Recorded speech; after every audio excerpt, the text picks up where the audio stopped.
No, we went live. All right, that annoys me. I'm gonna redo the thing. Hold on. G'day, citizens. Welcome to the Runners for the second time today.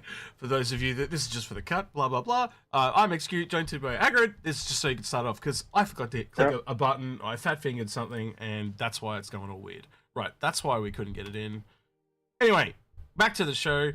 Taking your questions. I've got to figure out what the hell that was doing. I don't know why that was doing that, but anyway, it should be live on YouTube now. It is live on YouTube. The ads have started. Oh joy! Okay. Right, so that is really weird. I don't know what caused that. There must be something in the settings that has changed. Because that's actually the second time that's happened. It is. Well, you know the way they like to change settings just to play with us. Yes. Make us feel annoyed and frustrated and impotent. Yeah, I'll have to look at it after this, but obviously it's turned off the auto start feature, so I'll have to have a look and make sure it's turned back. Indeed. Anyway, let me double check now and see if we can get the bot working. Obviously, for the people on YouTube looking, we started the stream, but it decided not to start on YouTube, which is really strange because it went straight to Twitch. All right, there we go. Now the bot's saying everything's there. Let's have a look. All right, starting bot. Oh, there's no questions. Right, okay. I will do a test question then, just to make sure it is working. Yeah, cool. Yep. I'll try and get Discord working on the iPad, which will mean I can access the questions. If I can't get it working on iPad, then I'm going to have problems. Yeah, so this has been the most awkward start we've had in a long time. It hasn't been an absolute shocker. Yeah. All right. But yeah.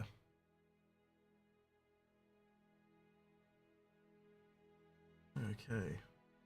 Right, there are questions that I can physically see on my screen, but they're not coming through to the bot for some reason. That's interesting. Okay,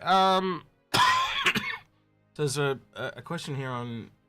I haven't seen any questions from YouTube. They should have been backtracked.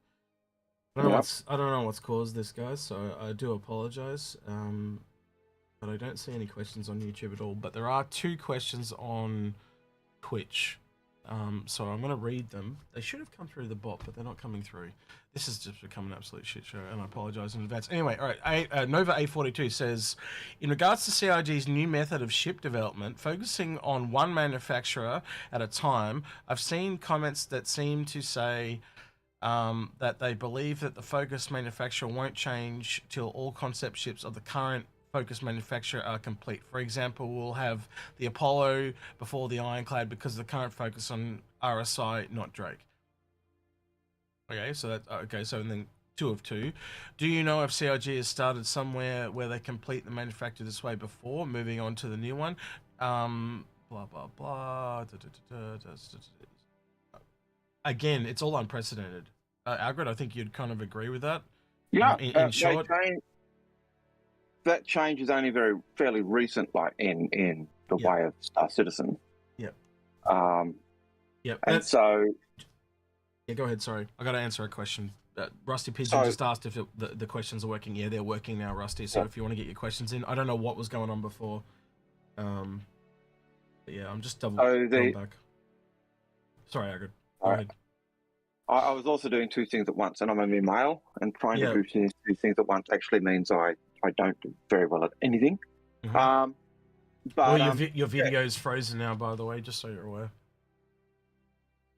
That was the iPad going into Discord that's caused the video, I think. I hope that's all it was. Yeah. Man, everything that can go wrong. All right, now I can see you again. Man, everything that can go wrong is going wrong today. Oh, today is one of those. It's just a technical nightmare today. Yes, I am still stuck on phone and iPad. Yeah. Because my motherboard needs a BIOSware update before it will actually communicate properly. It's just black screen. But of course, getting a bootable USB drive is actually more difficult than you think when you don't have a spare computer that you can actually do stuff on. Yeah. And so, yeah, I got the file sitting there waiting on the USB, but I can't put it on a USB because I don't have no bootable drive. Yeah. Ah, dear me. All right. First world problems. So yeah, if you want to get your questions in now, I know I kind of stuck there at the beginning. Get your questions in because this thing lives or die on your questions, as I usually say. And if we run out of questions, the stream will end. I'm not sure I answered that question, so I'll go back and make sure I did.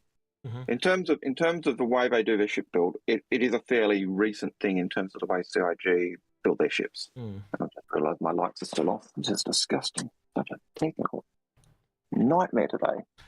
I think almost just about everything that could go wrong has gone wrong today. It's kind of nuts. Indeed. So it's a fairly recent thing, but I think also the idea of doing ships by family. So they said, I think when they were talking RSI, they said we're working on the Polaris, the Perseus, and the Galaxy. Not in just swap the person. Not in that order. Not in that order, but you almost had it right. So it was Polaris, then Galaxy, then Perseus. In that order. Okay. Yeah. But I wasn't saying the order, I was just saying the ships. I know that, but I wanted to correct you. And it's good to get that order for the audience who was like, oh, no, it's really right. Yep. But so they're working on those 3 ships. Now, my understanding is as they work on those family of ships that share the same design language, which is really what they're saying, they're basically building 3 ships in tandem. And once they finish those 3 ships, then I think they'll start another family of ships rather than just doing everything in RSI first. Could they decide, we're just going to work through all of RSI ships? Yeah, absolutely. But I think when they say we're working on the family of ships, they get the ships that look like they're similar in design and say, right, we're doing these 3 together, or these 4 together. And once they've done that, they'll move on to another manufacturer, Vandal, Drake, whatever one. And we don't know what the next manufacturer is they'll go on. So in answer to the Ironclad, it's kick your expectations well down the road until they actually say they're working on it. Yep. So, okay. Next question. All right, I'm having an exclamation discussion in Twitter. People are trying to figure out how the giveaway works. So to repeat, the giveaway is when someone figures out the mystery, they'll win a ship, and that's it. Yeah, you'll know when someone figures it out. And yes, no clues. So, no clues. Right. Don't worry, someone will figure it out pretty quickly. If they're not an observant, they'll figure it out. I would hope that someone would figure it out. Like, no hints. No hints. Yeah, no hints. I noticed it straight off. No hints. Yeah, you noticed it straight away. But you are that way inclined though. Yeah. Right. So it's not a weird, totally out there thing. All right, so that one is done. Monster Avery would be the next one. So he says, with the change to say that the command pod on the Ironclads aren't intended to be used separately, do you think that the idea of using it like a semi-cab, leaving the hull behind, is dead? Well, see, I went through this with Starjump on one of his last streams, and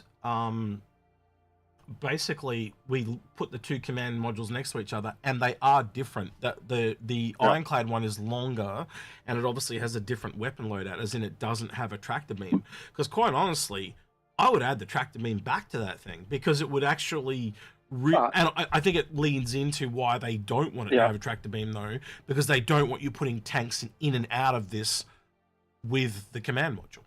Yeah, and I can see that, and I think it changes. I don't think it changes it from being able to be a semi like you drop off and then pick up. It changes the idea of your semi-polar tractor unit picking up a caterpillar body and then taking it off and then swapping out and picking up a Ironclad body. I think it's a bit like the Endeavour. The Endeavour cab could pick up other Endeavours. Yeah. Or other Endeavour bodies. And I think this will be the same. The Ironclad cab could pick up other Ironclad trailers, if you like. It's just like, and it's just the difference is the Ironclad trailer is different from the Ironclad cab is different from the Caterpillar cab, but they can still work in that, different models of semis, if you like, different connection links. And so, yeah. Next question. Yeah, go for it. Go read the next one. All right, so Stranex says, do you guys think the style guide for Drake should be set due to the Corsair release, which means they can use that style guide to make the Kraken, and now they need devs to assign to that ship? Well, by what John Crew said at the end of last year, he said they needed more ships between the Caterpillar and the Kraken to fill it out, and I think the Ironclad's the first step to that. And I think the ship that was specifically mentioned at the time was a Corvette. We don't have a Corvette because that's a large ship, not a Corvette. So it tells me there's at least one more coming. Would you agree with that one, Algared? Yeah, and I think when we get the Corvette, I think that will be the family ships for Drake will be the Kraken, the Corvette, and the Ironclad. That would be my guess. Yeah. You know, and it's possible they'll put a third ship and another large ship in there, and it'll be, you know, the Kraken, and they'll do those large ships before they do a Kraken by itself. But that's my expectation. Yeah. Right. Next one, Algared, if you wouldn't mind. Yep.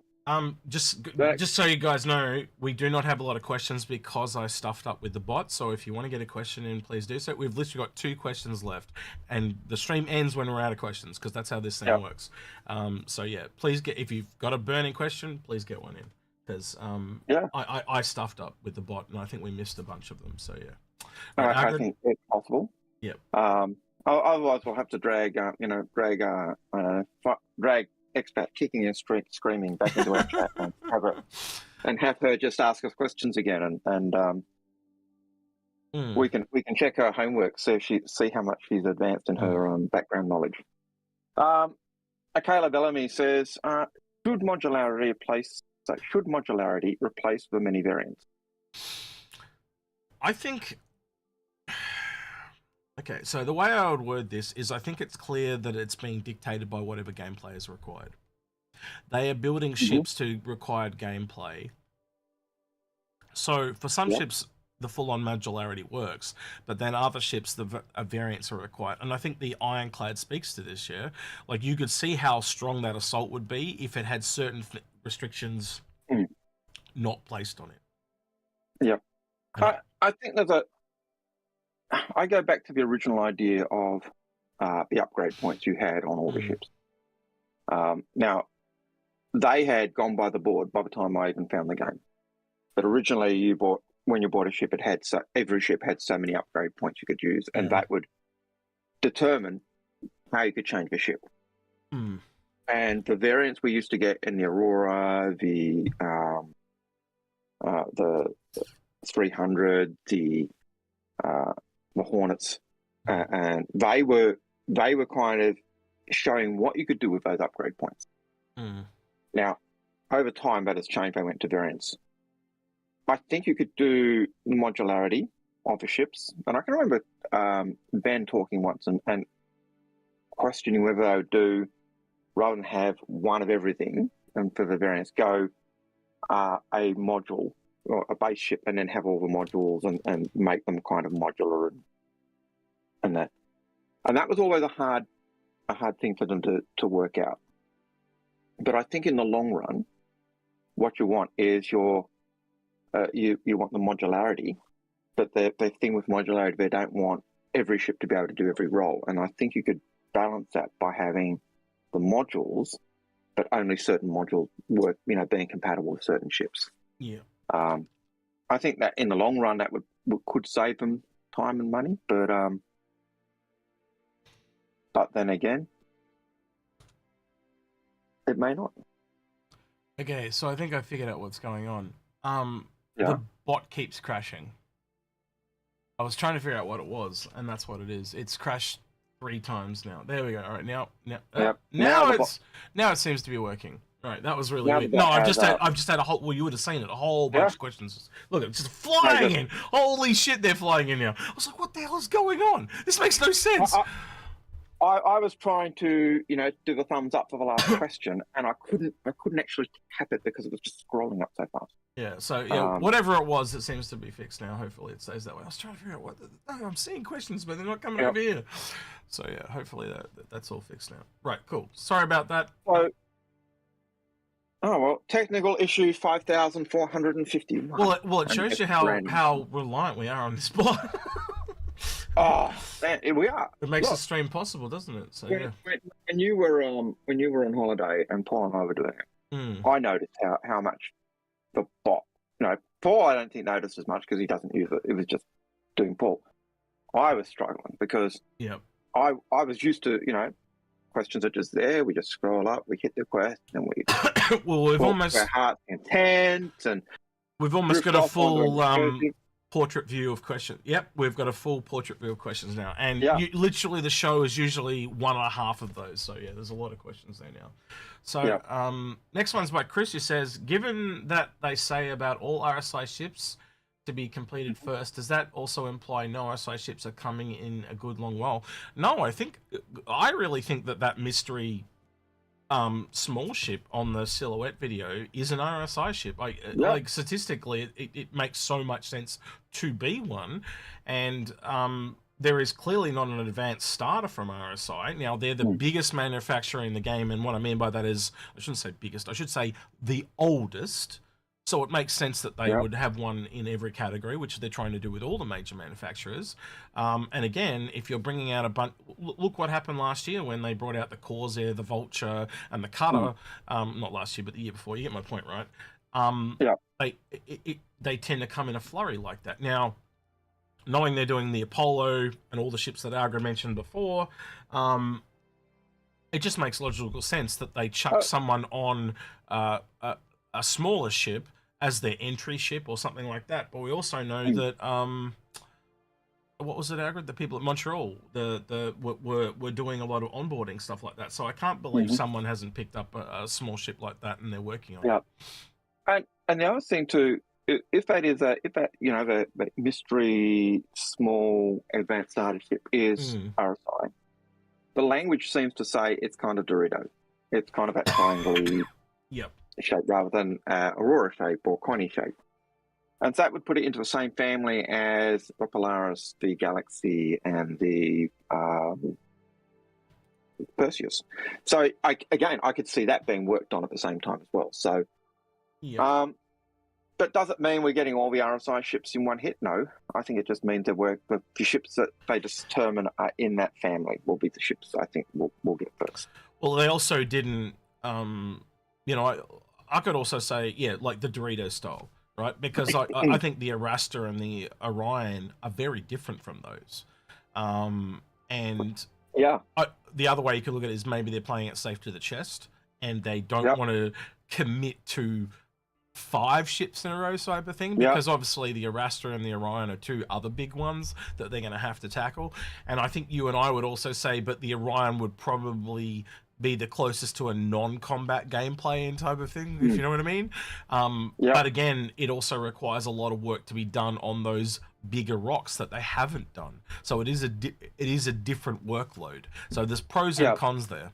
What do they get for all that work with larger rocks? More of the same, really, don't they? So it depends on how they upscale the gameplay for mining, and I think that the Orion indicates there's more to come to the mining gameplay. Now, the mining gameplay, I think, is very well developed. It's very well rounded at the moment. But if the Orion's coming and it needs more, that tells us they're going to expand it. Now, they could do it, as you said, just simply just by making bigger rocks, but I think they're not going to settle for that. That would be too cheap for them. And I don't mean cheap in terms they just like spending money, but too much of a cheat. I think they're going to want to expand that gameplay. The other ship in RSI that kind of for me is an outlier in terms of that family of ships is the Apollo, because the Apollo is more old school RSI in terms of design. It fits more with the Mantis, it fits more with the Connie, it fits more with the Auroras than it fits with the Dorito style. So my question would be, do they do the Apollo with the family, or do they do it as a standalone, or do they do it when they rework those ships in that side of the family? So I think there are 2 families of ships in RSI, the old and the new. To the people that are coming in and going exclamation giveaway, it's not that type of giveaway. If you don't know how Inforunners work, It would not be normal. We never do anything normal here. So the mystery is figuring out how you win the ship, because as soon as you figure that out, then you win a ship. So yeah, I'll just say that because I've just seen 3 come up in Twitch. Yep. Next question, please, Algared. Yep.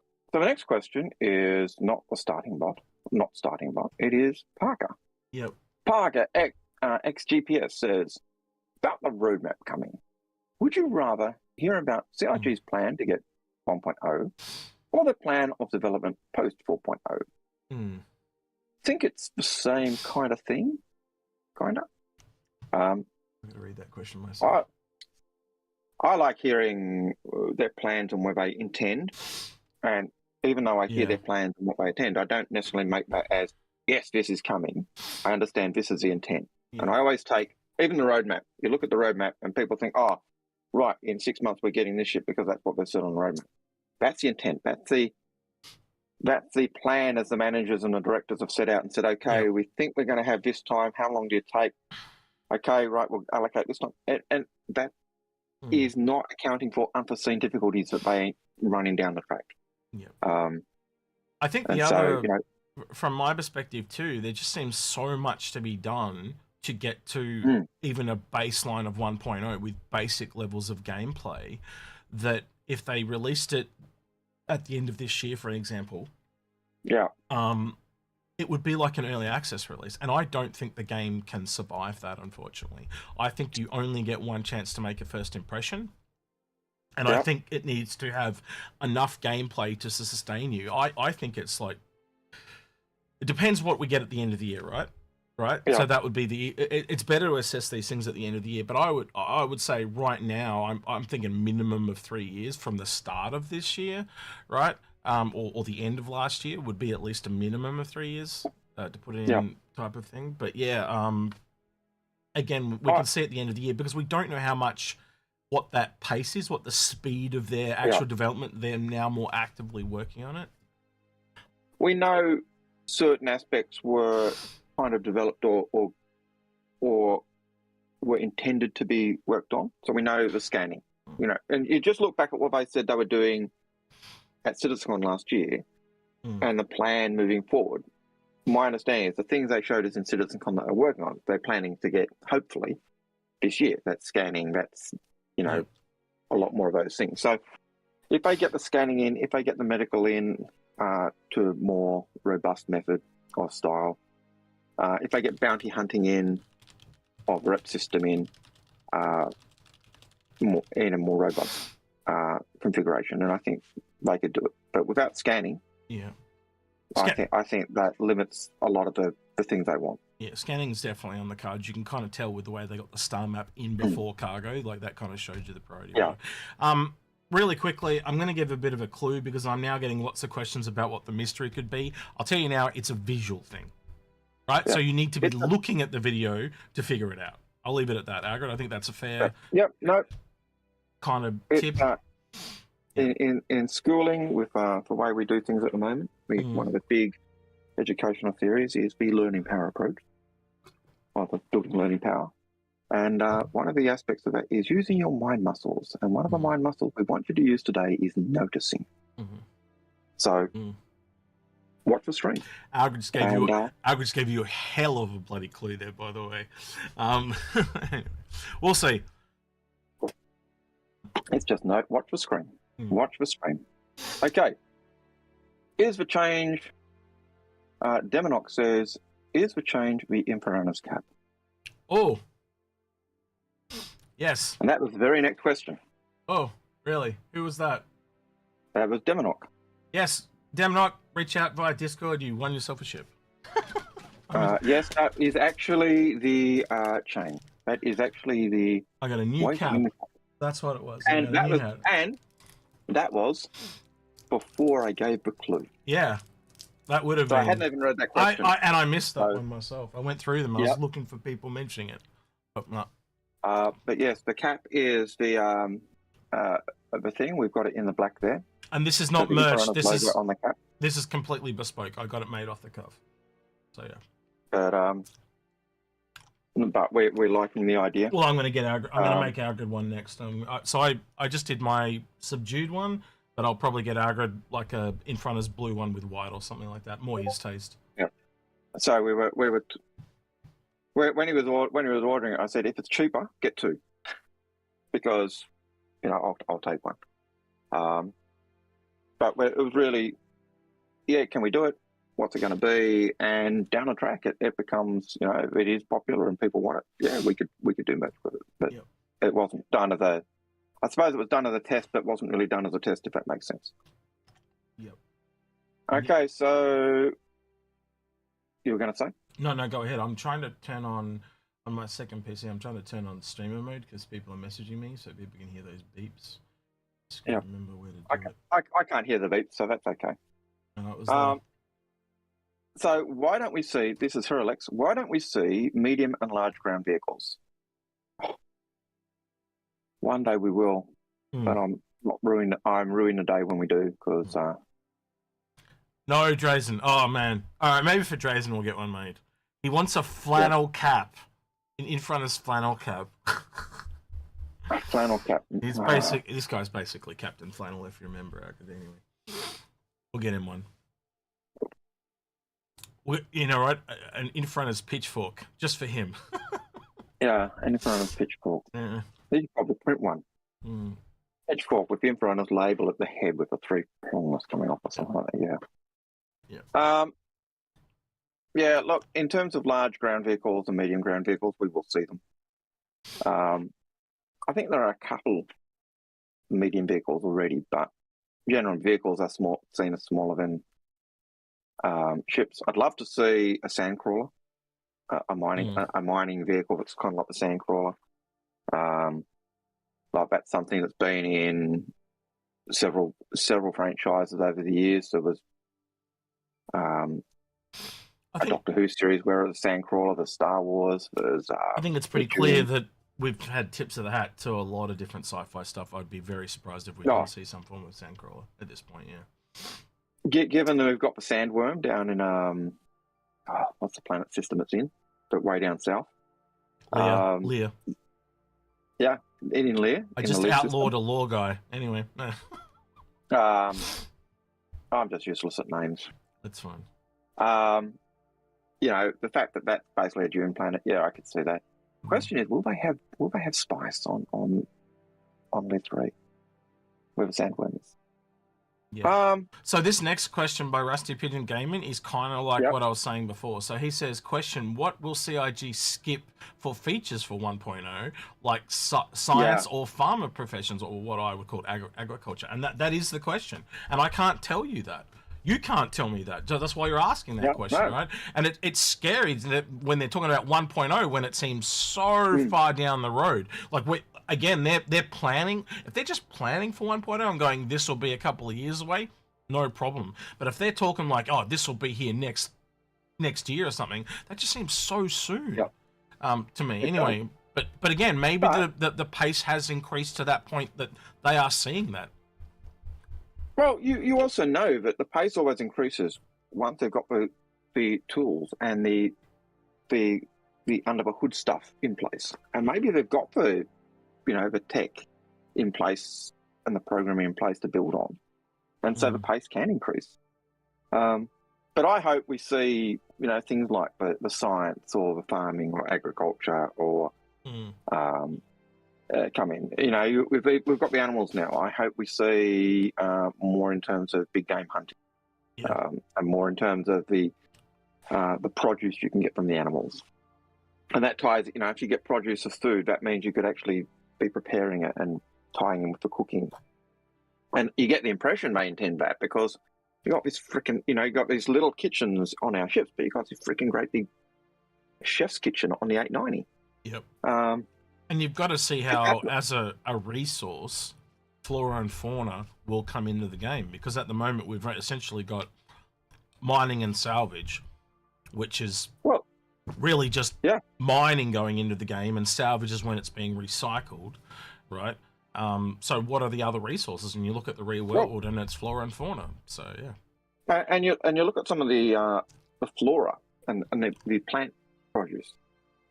You know, certain plants are hydrating, so they hydrate you more, and they give you food. Others are dehydrating, others are poison, others are, and so depending on what you're using, like the fact that you've got those details listed on the plant when you look at the plant, telling you what it is and how it affects you, that kind of hints that there's gameplay coming. The fact that you can use, you know, if you've got those poisonous plants and you take them to your lab, does that mean you can extract the poisons to make sleeping things or poison capsules to take out targets?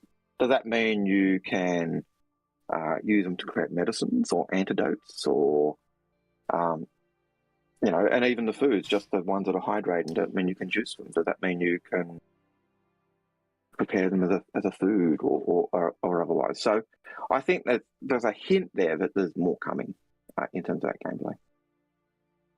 All right, next question when you're ready. I was going to let you do that because it's your favourite person. Mortal Kombat Fight Club Sophia. Yep, go for it. No, go for it. Execute. Are your eyes okay? No. They look red. No, they're terrible. So my my cat has is in that time of year, so we've kind of hit winter a little early or late or whatever, and I actually get allergic to her for about 2 weeks of a year. And yeah, it's not fun. I've been itching the shit out of my eyes, so it's been trying not to touch them as much as I can. So yeah. And on top of that, he did have a crap night, so he didn't really sleep. So he's tired. He's frustrated. His eyes are itching like crazy. So I'm surprised. Considering all the things you've told me, you're very placid. Very placid at the moment. Oh, I'm fine. All right. So, yep. Dear Monica, I got your message. Thank you very much. All right. And while you deal with Demonico's... Yep. I'm just telling him to hit me up after stream. So what was the ship we were giving away? I don't know. I'll talk to him and we'll work one out for him, depending on his needs. It's fine. Because it's a mystery ship. Yeah. So we'll go through it with him and find out what's best for his needs. So, yeah. So, R.E.L. Mayer says, when might mech suits come? Not soon enough, is my thought. Yeah, I think, again, it's a priority thing, and you kind of got to look at vehicles across the board. Again, going back to what we're talking about 1.0, that core gameplay is not there. And that, you know, that's a core vehicle gameplay, but it's not a core Star Citizen gameplay. So it kind of is almost like a spin-off of the core thing. And I think that's why we don't have a lot of those bigger vehicles, so to speak, or even medium vehicles at this point. Yeah. And it's the reason why we don't have the mech suits or those bits and pieces as well. And I think the reason we have mech suits is they've got a mech suit as the boss mob for Squadron, or one of the boss mobs in Squadron we face.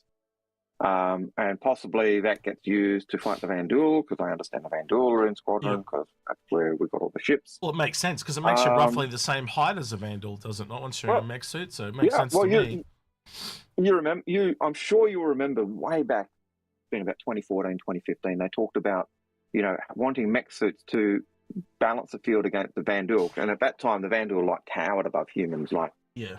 And so you wanted the mech suit so you could actually equal them for strength and stuff. So I could see, if not having read the script or anything, we know there are pirates, we fight the pirate, the boss mob of the pirates has the mech suit, we take his mech suit, we use his mech suit to fight the Vandal, and that's how we win.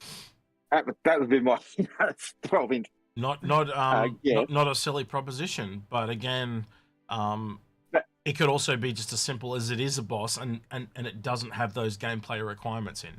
So the reason why we've never seen it sold is they haven't put it on the player, and that's why they've never sold it. Yeah. Because they've got to go back and do that.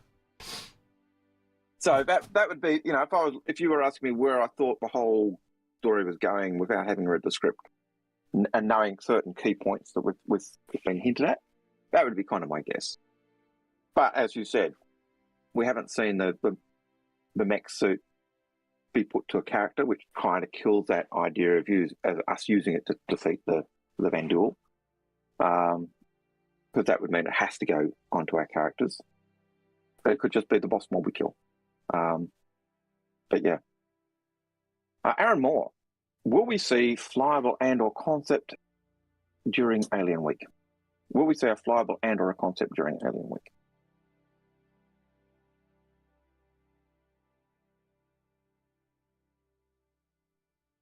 You're muted. Seeing on YouTube that apparently Chris talked about my cap first, but he didn't put in a question. The first question that came in was from Demonic. So yeah, that was the first one we saw. Yeah. So sorry, Chris, if you said it on chat. Not following. I can only do one of two things when I'm on the iPad and phone. Yeah. And if I'm using questions on the phone, on the iPad, I can't see the chat in YouTube. So, so I can only do one or the other. So apologies if that was the case, but we were looking at something we could pick up very easily. We were looking for the first. No, we literally said the first person to ask him the question. That was the first question that came up. Yeah. So, And you did have to ask, is it? Right. So yeah. Right. So Carlton, not Whitfield. Actually, Aaron Moore's question: will we see a flyable and/or concept ship during Alien Week? What are your thoughts? Not an Anvil one, no. No, I didn't say Anvil, just a concept. Oh, sorry, I thought you said Anvil. Flyable. No. We got this question last week, and it's the same thing. I hope so, because we haven't had one in 2 years. I think the other thing is, while they're working on the Raelian, and they've just worked on the Saulian, why wouldn't they take the opportunity to sneak another one in there? Yep. 100% agree. Carlton Whitfield says, or asks, is there any value point in having more than one game package? Not really. I hope so. Well, I hope so.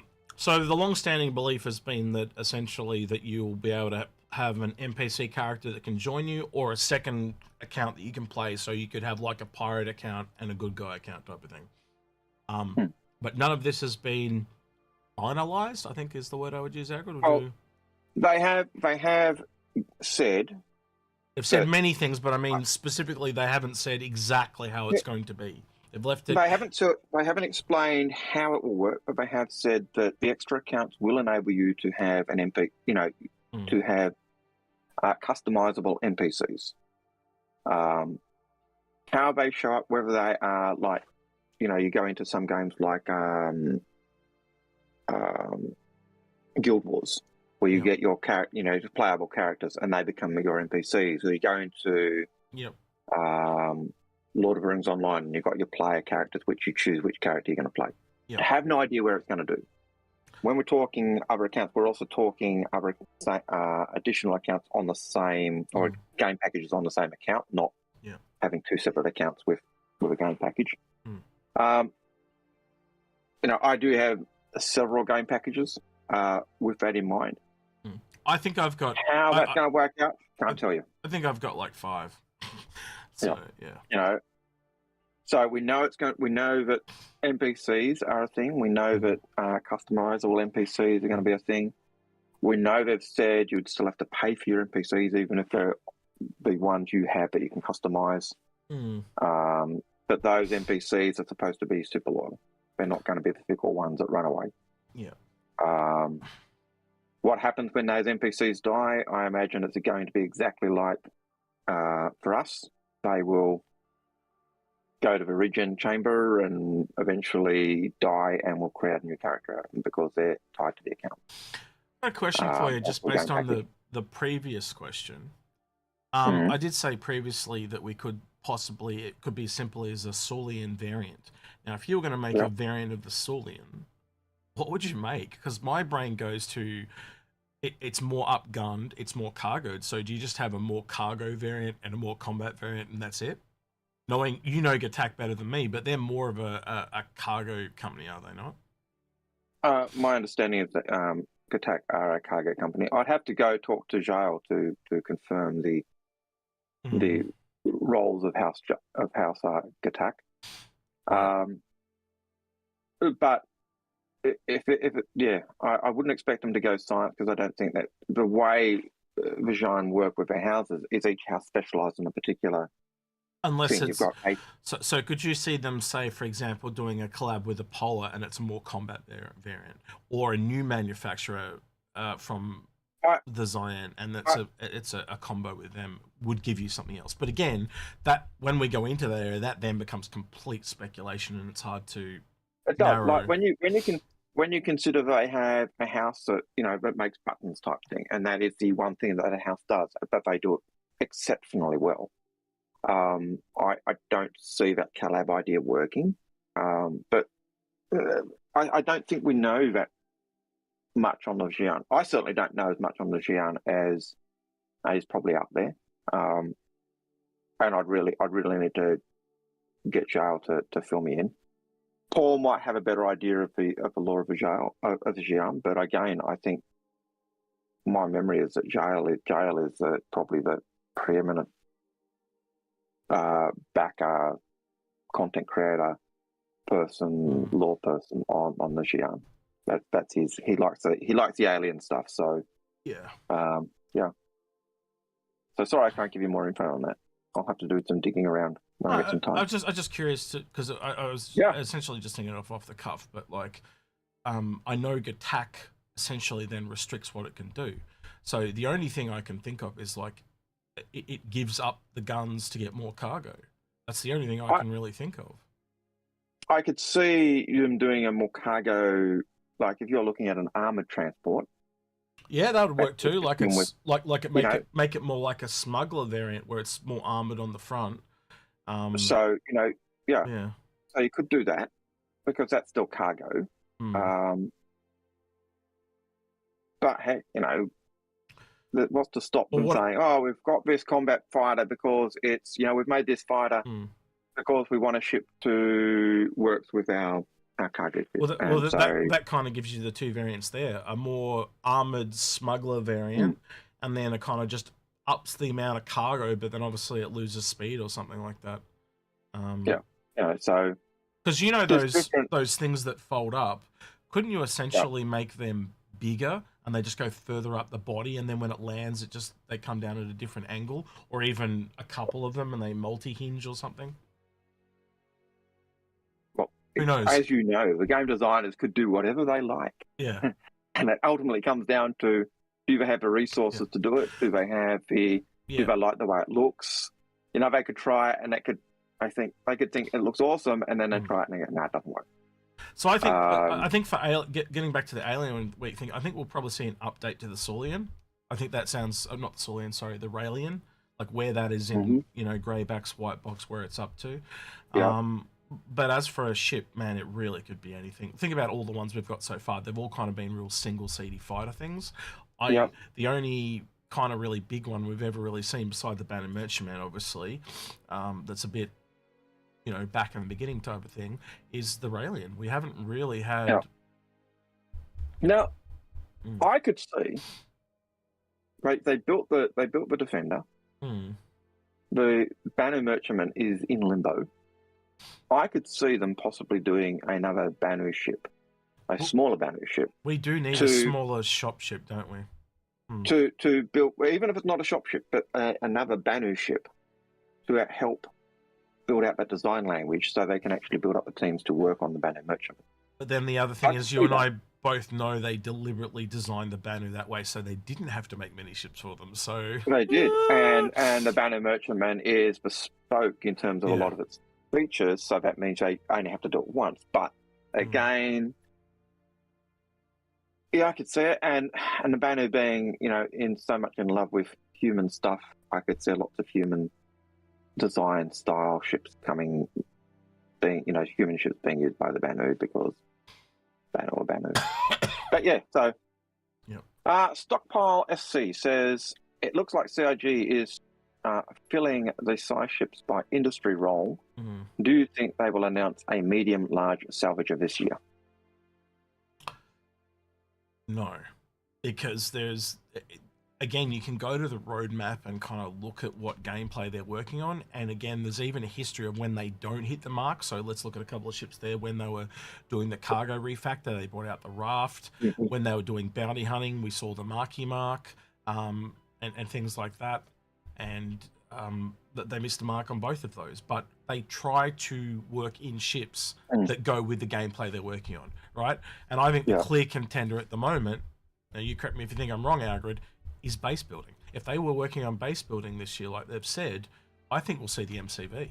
I think is the clear thing that we will see at the end, towards the end of the year, for whether it's a concept or straight into release. And I can't see why it couldn't be straight to flyable, quite honestly, because it's essentially the Atlas platform with a new trailer. So it's essentially a small vehicle that someone could have done as onboarding.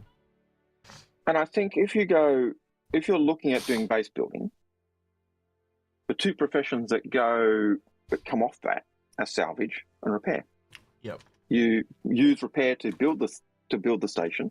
After it's been destroyed, you use salvage to reclaim the stuff so you can rebuild it. So I can see salvage and repair growing if they work on. I would say it needs base building first before they move on to that, so it kicks the can down the road. But yeah, like next year. That's exactly what I'm saying. Yeah, like next year maybe. Yeah. So that's my thought. You do base building, and then that feeds into giving you the ability to expand on repair and salvage. So again, that's speculation and thought process on my side. It could be totally and utterly copium. No, I agree with you on it. Parker says, what industrial game loop would you most like developed? And what do you think we'll get next? It's got to be scanning. I think we just answered it. No, well, he did say industrial game loop. He did say industrial, didn't he? Yeah, I think it's base building, repair, and salvage are clearly in that vein, because once you have base building and salvage, the combo of that is clearly repair. So yeah, and that enables you to build out both of those and go into more detail in the repair aspect. And you'll remember again when they were talking base building, they talked about you destroy a door. That door will remain destroyed until you repair it. And so that kind of gives you a hint of where they're thinking and wanting to go. And now, I think, do they manage to get there? I think the only other one, but it's not industrial, would be scanning. That is got to be really high up there because, again, it's the single piece of the core gameplay that's missing, as we've said. It ties into, trying to avoid pirates, trying to find people to attack if you're a pirate, trying to find your bounties. It just ties into so many of those other areas that, so it almost seems like there's two. There's the base building that goes off in one area, and then there's the scanning that goes on to it, and they're two key areas that seem to be desired or needed. All right, Book Wheels says, question, could it be another Zeus, possibly a medical like the Cuddy Red? I know they have the Apollo coming, but is it possible? I'm going to be honest, with the knowing that the Zeus ST is a thing, I don't think I'm wrong, Al, but we've never got more than 4 variants before. The only other one I can think of is the Vanguard, and that has 4 variants as well. So... Yep. Oh, I guess the Aurora? The Aurora? The Aurora has 5. Yeah, technically, yeah. So it's got the ES, the MR, the... Don't name them all, that's fine. I can't remember them. I've gone blank. But there are 4. There are 5. Yeah. Mr. Thor did have a question. Mr. Thor said, do you think we will see other variants up of a Corsair? I would like to see more cargo-focused variant like the Taurus, or even more combat-focused like the Andromeda. Yeah, it's a tough one because it's already a very up-gun ship. So, and then you'd start to think, well, okay, then it becomes outside the box. So if we look, the only kind of... I'm just double checking here in my head, but the only really kind of variant-y is the Cutlass. There isn't many other Drake variants, is there? Have I missed one? I don't think I have. And they went into one that was essentially totally off the left of field, and then one that was more into the bounty hunting thing, right? And so when I look at that, they call it an Explorer. So I'd have to assume the one that ups what the ship's meant to be is a more explory one. And then the other one would have to be something completely left of field that I would have to sit there and think about. And when I look at the Corsair has the, I suppose, avionics and components that an Explorer has. But in the design document, you read that it must be, yes, it's not as good as X and Y, but it's still really good. Mm. But when you look at the armaments, it really is a Connie Andromeda competitor. It's not a Connie Aquila competitor in terms of armaments. It's way too armored against an Aquila. But against a Connie Andromeda, it seems fine. Yeah. So I think it is, even though it's an Explorer, it's really an Andromeda that's been tweaked a little bit to have a little bit of exploration, but not as tough as the others. But I could be wrong. But hey. Right, A. Hughes asks, are we expecting anything new at Alien? We already answered that one, Hughes, so I'm going to skip that one, Brody. Salt Chene says, these new industrial suits seems to reveal some details of what hazards our new environments might have in store. What do you guys think of hazards might be and the potential variations of suits that might be useful in these situations? Yeah, we do have a lot of environments that they haven't talked about in a while. Yeah. Well, we know even if you just think, and I haven't been able to look at the suits and things in detail because of my frustrating computer issue. But we know I'll pull them up and we can have a look. You all right. Keep saying what you're saying, and I'll bring them up. But we've already got the Nova suits. So the Nova suits deal with extreme temperatures of heat, and then I think there's a version that does extreme temperatures of cold. And so I'm going to be honest with you, I haven't looked at them either. I don't tend to go out of my way to look at subscriber flare, but yeah. So you've already got the Nova suits do you want to read? Yep. Because I can't read it. All right. So the Dark Biohazard Edition lets you retain the air of mystery while also letting the verse know you're a pro when it comes to tangling the hazardous materials. It doesn't actually say what it does. It just says okay. Nope. This one's a high vis one. It says stand out in low light situations and cool logo and the cool logo. The cool logo. Wow, that is marketing speak if I've ever heard it. First, know you're perfectly at home going toe to toe with hazardous materials. Right. So you're in a low light area and you glow like a beacon. Right, got it. Right, and then the last one, the Warning Edition lets you show off both your dark and mysterious side and the side that hazardous waste known. So it's basically the 50-50 is what I'm seeing that one. They're all talking hazardous waste. So that is, I would say that's your toxic environment, your high radiation environment. We knew that from the CitizenCon that year, you know, the one where they warped off and you could see the Idris in the background, the planet they left was a hazardous, like smog-like environment, wasn't it? Like green toxins. So we know in Squadron 42 there is some kind of environment like that. Yeah. But we know that even if we look at the star map and look at the planet, we know there are smog planets where we know that, you know, where the atmosphere is acidic, or we know there's, you know, they even talked about it ages ago. You know, you go into a toxic planet or an acidic environment, and if you're there too long, it starts to eat away at your ship. Yeah. And so, well, you know, so that it kind of depends who you're playing with, but I can see when these guys turn up, people going, "Oh, the janitor's here to clean up someone's mess or whatever." The best-looking janitors in the verse, you know. Toxic spell in Hangar 4. Toxic spell 4, you know. Yeah, I don't know what tacos you've had to eat, Algared, but yeah, that's some kind of toxic waste, that's for sure. You know. Anyway. Mop and bucket required in R5. Yes. You know, that type of thing. So, yes. Yeah. Right. Nova A42. What about black and red color schemes do you like? Oh, just black and red is like black's my favorite color, and just with a little bit of red is.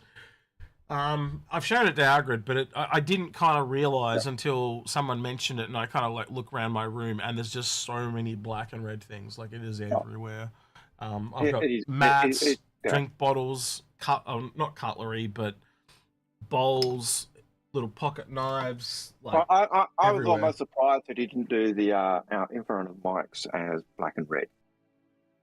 Well, I had to keep it in the color scheme, so yeah. But I did think about doing an Execute one, but then how do I do a bald eagle one for Algared? Like how do I pull that off? It'd just be a white microphone, wouldn't it? With like a beige one, yeah. So, yeah. All right. Blue and beige one, yeah. Right, Aaron Moore says, "Will we ever see a new Banu ship?" Well, we kind of talked about that, but we did talk about that. I think we can leave it as I hope so, or we hope so. Yeah. Yeah. I would love to see it, but yeah. You take the next Rusty one. Pigeon Gaming channel says, could there be a new brand of alien ship manufacturer like Mirai is for Misk? What could it be? I think we'll definitely see more alien ships long term. Whether we see it this year is, again, speculation. But yeah, when they...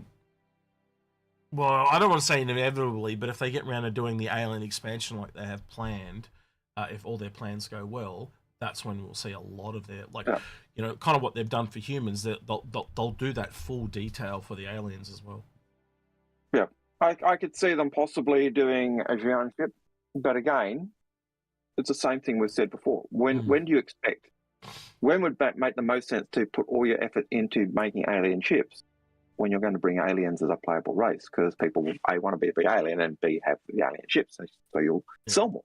And I think also, just to add to what you're saying there, Algared, you were talking about kind of like speculating and stuff like that, is we know they're working on the Raelian. It just makes logical sense that it's something else from the Xi'an would be a ship. Now, whether that's a little variant of the Saulian, as simple as that, or a whole new ship, I think Xi'an would be where I'd be placing my money for Alien Week. And I wouldn't be looking at a different manufacturer. I'd be looking at a different ship from one of the manufacturers they've got. Yeah, but again, you look at the Raelian. You look at the Raelian. It's got crew quarters and facilities that are ideal for a Xi'an character. Now, if that doesn't tell you, but down the track we're going to have Xi'an characters, I don't know what does. Yeah. And it's the same type of thing with, you know... Aren't they, sorry, aren't they in Squadron 42? I'm pretty sure they got Xi'an characters in Squadron 42. I have heard that there is a certain resource that makes certain things useful, and the Xi'an are there trying to get it as well, yes. Yeah.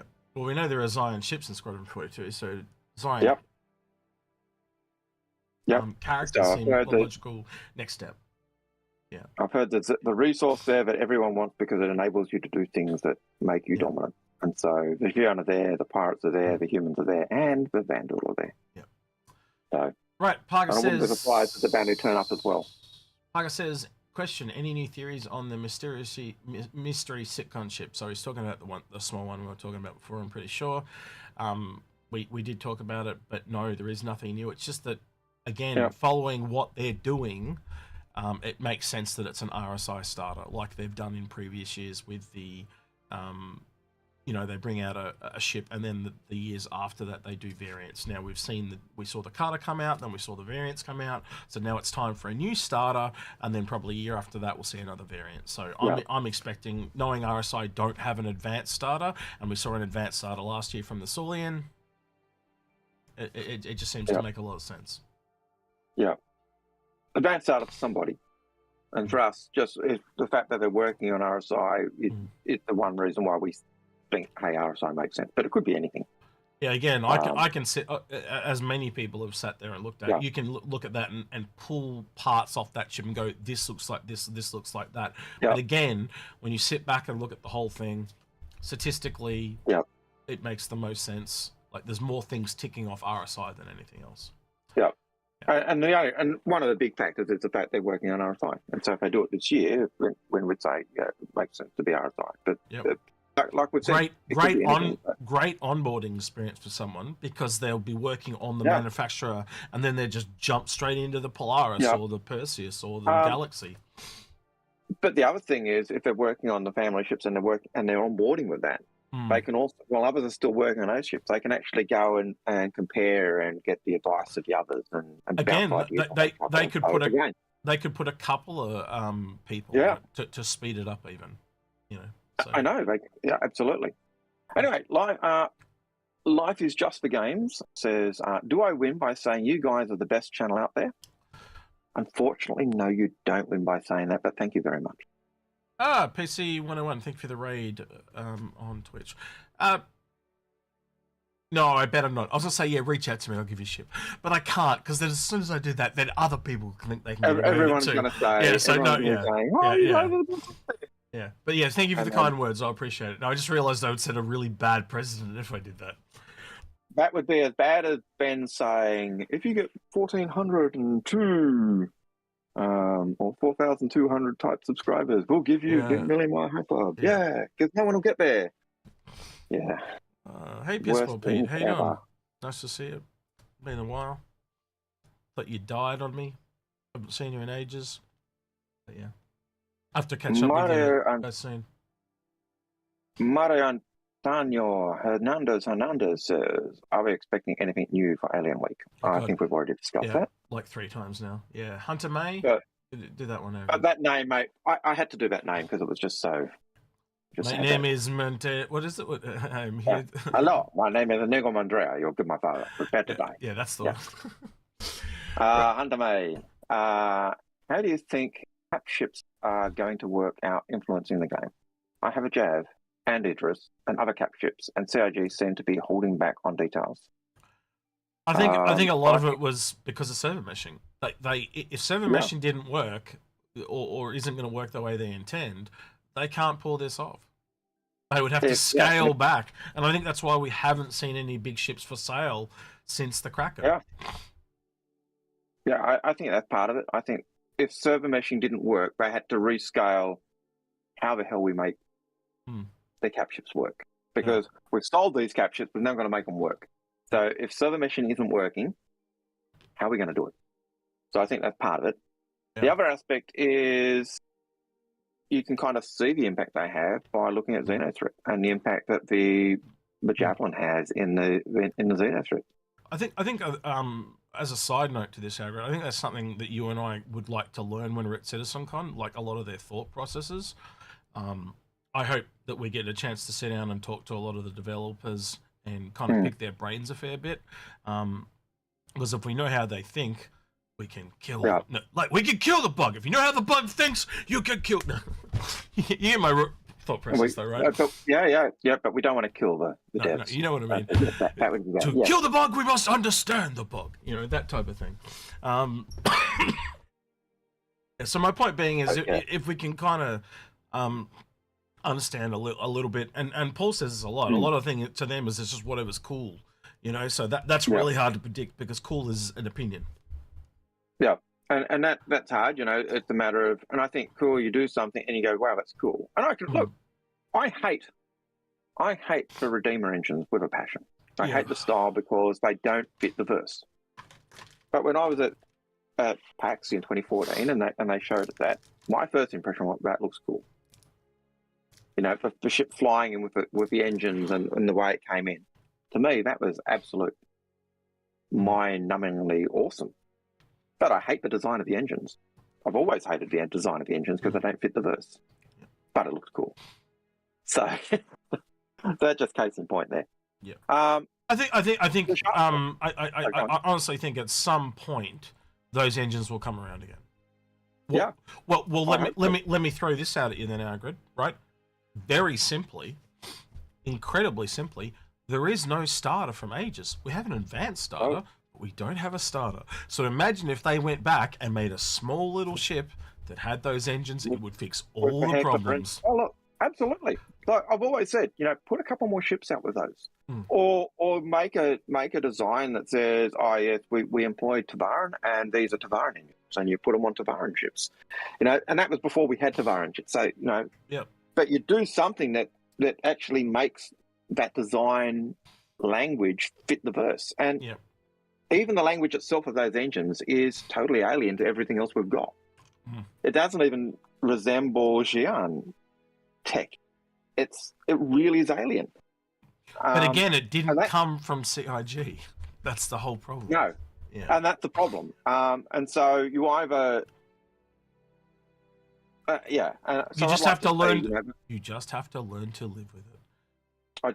That's it. I just have to learn to live with it. And I think they bring it into the fold, and I think at some point they will bring it into the fold. And I think that's part of Paul's problem that he's always had with the Redeemer as well. It just doesn't fit the lore in the world. Well, it's like I said back in the time, like people were bringing out ships, right?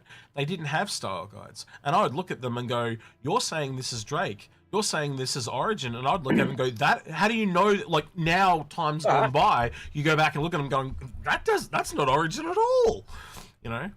But I think at the time, from the ships and manufacturers we had you could look at the ships and go, okay, there is a style that fits with these. So there was an element where so look is half the style. The other half is their ethos or something like that. I don't know what to call that, right? But Origin would never make a combat ship like a boomslang. No. And quite honestly, the ones that they do have are outliers. So like the 125A, the 325A, they are outliers. But I think when people were making those ships, I think that when they made the boomslang, that was a failure on their part to really understand the ethos of Origin. So I think that was a failing. But I could also go back and put that on CIG because they never gave us style guides. I would also argue they didn't know what they were because it was so early in development. And the other thing is they didn't pick that up and say, well, you know, this isn't really a design way that Origin would go. And so they didn't give that feedback. So I think that, let's be honest, if we go back and look at the two finalists, the Boomslang and the Redeemer, you can tell out of those two, the one that was going to cause the least amount of headaches was the Redeemer. And as I've said multiple times as well, the key purpose of that competition was not to really get a ship that was perfect, but to find people who could use the program to build. There are even worse ones out there, because let's be honest, one of the ones I always found really weird was the Brutus, which was it was essentially just a bigger Cutlass. It had exactly, like, it didn't have its own identity. They essentially just took the Cutlass and went, it's bigger. And I was just like, that's lame, you know. But in terms of picking up the style guide of Drake, it was probably the closest in terms of picking up what was known as style guide for that company and manufacturer. So in that sense, I actually think, as almost lazy as it felt, it was actually the most true to that manufacturer. And there was that other Drake one that I can't remember the name of, but I think it heavily inspired the Buccaneer. They had the double seat one. And it essentially, if you go look at that and then scale it down, you can see that it's similar to the Buccaneer. I think it inspired it. And that was my better of the Drake ones. But anyway. All right, we're talking about really old shit that nobody knows what we're talking about now, so we probably should move on. That's right. Dumbo Gaming says, or Bundo. It's a bun. Bundo Gaming. A bun? Bundo. It's Bundo. Yep, Bundo Gaming. A bun, bread bun, and the dough to make the bread. Yep. Bundo Gaming says, do you think we will get any new manufacturers for guns in Pyro? Do you think we'll get many or new manufacturers for guns in Pyro? I think we'll get new manufacturers all over the place as they develop them. The question is, do we get new ones, or do they just flesh out the ones we've got? Because we've got hundreds. There are actually hundreds of manufacturers already in game. And guns are made all over the verse, not just in Pyro. So my answer would be no. I would like to see more guns from Kruger Intergalactic do make basically parts for everything. They've only actually made one gun, which is the gun on the Avengers, and two ships, the P-52 and 72. But they make parts for everything. Every weapon you've got probably has Kruger parts on it, because that's what they're known for. Yeah. Every ship you've got probably has Kruger parts on it, because that's what they're known for. They are specialists in those fine-tuned parts. So I'd love to see more from them, but yeah.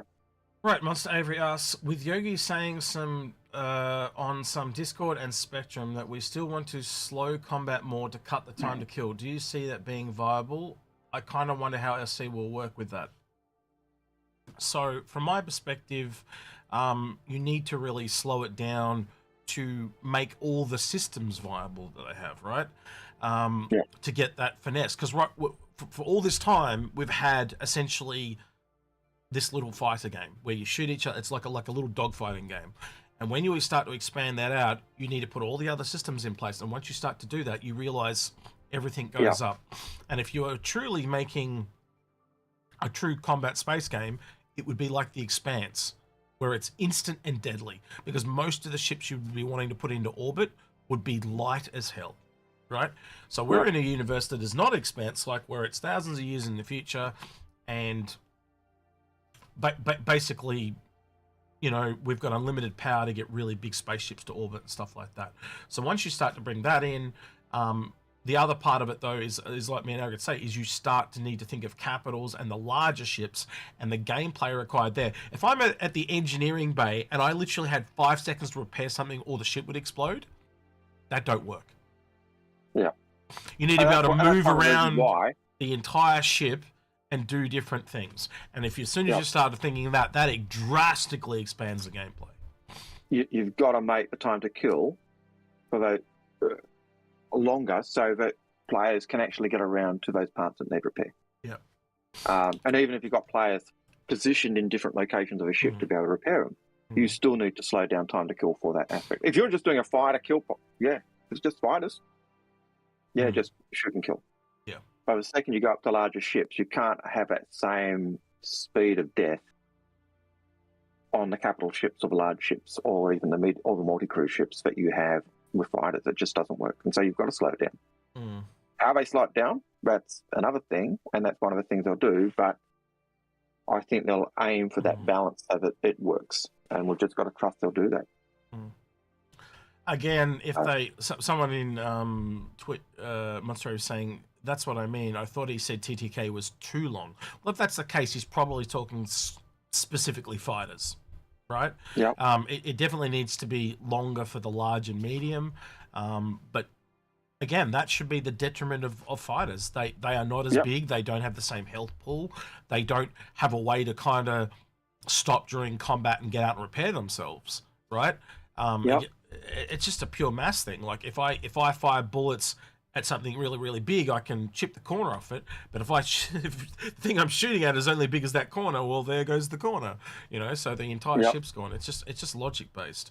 But again, I have no doubt that they will sit there and balance it quite easily across the board to make the gameplay work. It makes a lot of sense to me once you sit down, and I think you're the same, Algared. Yeah, 100%. Like they'll balance it, and they'll balance it as fighters are good against fighters, and but I imagine they're going to be pretty useless against the massive ships because they're just not going to do the damage that you'd expect them to do. So, you know, and that's just a matter of working out. Okay, if you could sit behind a capital ship with your little fighter and sit there for 5 hours, yeah, you might be able to, right?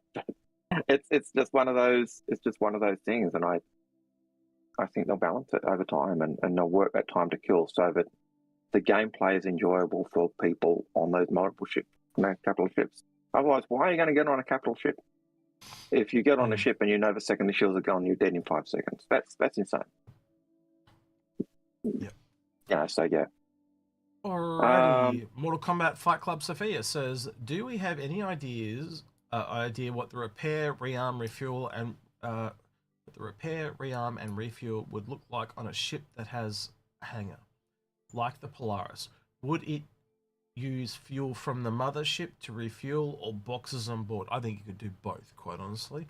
Yep. And I think you've kind of answered your question there with the resupply. It'll be a part of the cargo, and the repair would be down to the ship itself. So quite honestly, there is no repair arms on the Polaris, so I assume it is akin with what do you call it, like a hand tool, or they may have the bigger double, what do you call it, you know, you got the tractor beam and then you got the bigger tractor beam. What is it, a stage 2 hand? I don't know what to call that. Stage 2 hand tool, repair tool, I guess you would call it, something like that. Stage 2, size 2. But either way, it comes down to what parts you've got on board. Like if you've got spare, you know, if you can buy parts that say spare wings, spare fighter wings, okay, then you'll need a new wing. You can pull one of those out of storage. But is it a whole component? We know they've talked about that too. So if you're dealing with specifically a Gladius, you'd keep a shitload of Gladius components in Gladius stock. parts. Yeah. So it all depends on, you know, the supplies the ship's carried, the cargo capacity of a ship, what cargo you're carrying. Is it just generic repair parts? Is it specific repair parts? You know, you carry specific repair parts for a Gladius rather than generic bits to manufacture stuff. Do you know how you get a Cutlass come in? I got a really simple analogy. It's like the pits in a race. they stop in. Yep. You just pull all the components out, take the wheels off, Yep. type of thing, and chuck the new ones in, and just repair them after they've nicked off. But So if you had and just rotate them. Yep, but if you've got, and that works if you're using Gladius and you've got Gladius parts, but if suddenly a Cutlass comes in, you strip all the bits off the Cutlass and you go, yeah, we don't have your parts. Well, again, the components would work. Hand tool repair you. The components would work, though, because they're all size 1s. Yeah. So, yeah. But you get what I'm saying. I get what you're saying. Like, you're jogging ship-specific stuff. Yeah. Yeah. Yeah. So, so that will have an impact as well. So it basically means you're only ever going to be really dealing with minor repairs. Like if a ship comes in and the whole wing's missing, you're going to need a crucible or a dedicated repair ship. Or, or again... or the ship you're specialised for actually repairing that particular ship. So, because you've got the parts in the hold. But, yeah, it's... Well, I think they're going to go the 3D... I don't think they're going to go... You need to stock a wing for ship X. I think it's going to be the 3D printer base building tech, which is really evident from the way the Crucible works. So you need the resources, as in like the elemental resources, and we've seen this on the Crucible. Do you remember that the station with the different tubes and stuff? Right, so we would need a resource station of some description and the 3D printer arms. So I do think we will probably get a dedicated combat repair vehicle at some point. And I mean that like as in imagine a Polaris, but instead of it being like it's got some guns and stuff, but it's really a hangar that focuses on repairing things in the field. Yeah, and I expect those tubes we're going to different tanks of the components. Not components, but the resources, is the balance you do of those is going to determine how good repair is. So if you do you match the materials perfectly to the ship? Have you botched up the mix? All of that is going to come into repair. I actually sit here and think about it now. That sounds like a really good ship for Anvil, like an Anvil corvette or an Anvil frigate that actually specializes in repairing vehicles. And just small ones, so not like it can't repair like a Connie or something like that. But essentially, the Scarab. So think a Polaris, but it doesn't fire the torpedoes. It just has guns and a hangar bay, and it has the repair arms in the hangar bay. So it's like a cross between a Polaris and a Crucible, but it can't do the bigger ships. It only does stuff within the Scarab. That sounds like a skew for Anvil. If I had to think of it. But I also look at ships like the Kraken and the Idris and the Javelin. Mm-hmm. And they're certainly the Idris, the Kraken we know has repair because it's talked about in the internal hangar. It doesn't seem to have arms. So do they do the low-tech method is you've got the cargo and you've just bought parts that you use on and your we ship. know, and we know from the Kraken now and the Ironclad that you can pull things up via a crane. So I think it is a low tech and a high tech approach. Yep. You could be right with the parts, but I'm not sold on the parts thing yet because that sounds like a lot of excessive cargo. Yeah, most parts would be a lot of excessive cargo, and you've got to make your choices. But and again, it goes down to the high tech being the 3D printing of it, and the low tech just being cut that off. Maybe you can do it with a hand tool and just keep taking the goo and putting it in the hand tool. Yep, maybe you can, but it's that's that pure speculation of where they're going to go and how they're going to go. Well, you tell me, Algared. It sounds like duct tape to me of the future. If you're doing it in a hand tool and that's all you can do on Drake as a hand tool, but then if you've got the Crucible and you've got the big arms, then you can do the high tech, faster approach. So maybe it just comes down to speed. Maybe it's just slower in the Kraken and the any other Drake method. If you got the lifts to cranes to pull out bits and pieces, that may even make it able to do the larger components on some of those ships as well. So yeah, where are you storing all the components? I've just realised on the Ironclad for the tanks. In your cargo bay. Yeah, I don't know. That is the cargo bay. That's my point. Yep. So that means it comes back to the old Connie. Yeah. The very first Connie, where you had to make a choice. Do I carry cargo or do I carry the fighter or do I carry the rover? You had to make a choice. Yes, I can carry the fighter, and I can carry 100 SCU of cargo. I can carry the rover, but I can't carry any cargo, or that type of thing. I can carry all cargo, but that means I don't have my fighter or my rover. And it'll come down to those choices. How much cargo do I want to carry? How much repair facilities do I want to carry? If I carry spares for my fighters, then I'm cutting into my cargo that I have to sell. Yeah, so yeah, that's true. Choices matter. Monster Avery's got me there. He says the Ironclad Assault does say it has a component fabricator in the repair bay on the P. Yeah, he's technically correct. So they could fabricate wings and stuff. That's how they're going to do it. They'll have I reckon they'll have to have a fabricator on the Kraken then, just based on what he said there. That makes the most sense. If they've got a fabricator on the Ironclad, they will definitely have one on the Kraken. That removes all the need to have all the different types of wings on stock. You literally just print what you need and then attach it. So obviously there's ones that can print it directly onto the vehicle, or they fabricate it and then attach it. Yep, and I think that's the low method. It lowers all the requirements because you've only got to have the raw materials then. Yep. Yeah. Okay. And again, knowing the make, so the thing that would come in there, Algared, is if you are doing Drake ships, they would have a certain type of material they're made out of, right? Yep. So it makes it interesting because then as soon as you go to Orange and you got to repair it, a lot more what do you call it? Exuberant materials, like a bigger range or rarer or more expensive. Or it's even a more precise measurements in terms of what you need, whereas Drake, you might be able to get away with. I don't think measurements come into it. I think it's purely, if I'm looking at this from a gamification perspective, and what they've said in the past is Drake is essentially like duct tape, and they recycle resources and salvage resources to build their ship. But an Origin ship, if you want that maple wood finish, you have to go out and get the maple wood finish, or the maple wood to make it. So you need if you're 3D printing it, you need the right material to be able to do it, whereas Drake doesn't care. Yeah, so Drake, and I'm just going to give an example. I'm saying Drake might need 5 different resources. Origin might need 20. Yep. Yeah. Yep. And then if you got all those resources, you can print the bits. But which anyway, explains the expense to repair them, obviously. Yeah, and that it ties in with all of those aspects as well. So so that's us speculating on how repair will go down the future. Nova 42 says, any ideas on why this mystery silhouette ship is such a mystery? Because it has bits that look like every other manufacturer. Yeah. Yeah. So you can pluck out bits that say it's Origin, Anvil, RSI, and then it's just mini, mini, mo. And then people...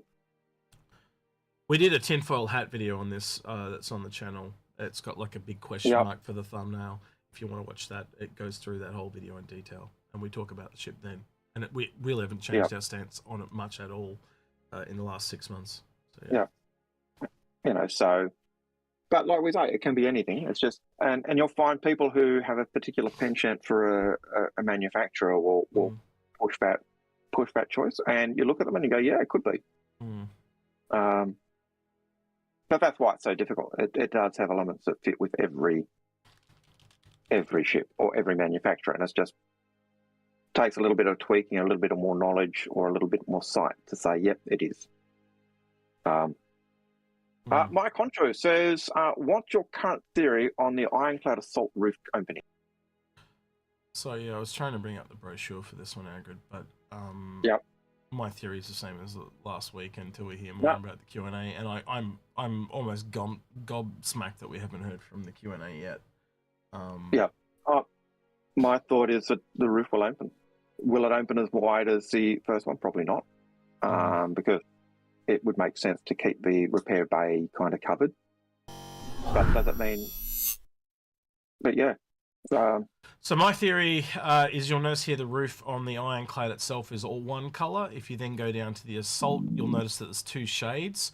You also know that the repair area is underneath, and that roof is right in the middle supporting this roof thing. So my thought theory is the roof supports this. This is extra armoured, this panel here, and therefore these 3 panels will retract and go under here somehow or over it or whatever, but this one itself will not retract. So it's a partially opening roof, where this one will fully open and go right down behind the command deck. So yeah, I think at the end of the day, Well, that's probably what I'm expecting from the assault variant. ultimately, it still opens up over the cargo bay, but the cargo bay is smaller on the assault variant. To me, it just seems. Let me clarify, because I think you're slightly wrong there. I don't think that they'll load cargo through here. I think this thing will land, and most of the cargo will go in and out through the front door, because this doesn't have the tractor beams. How do you get the cargo in when there's no tractor beams? Yeah. It would need another ship with a tractor beam to load it. If the roof opens, it's for ships to fly in and out of. It basically becomes a mini carrier. That's my thought. I think it's probably more to load tanks in and out quickly with speed, or vehicles with quickly speed. And if the roof opens, I don't think that the value, without tractor beams, it doesn't have that.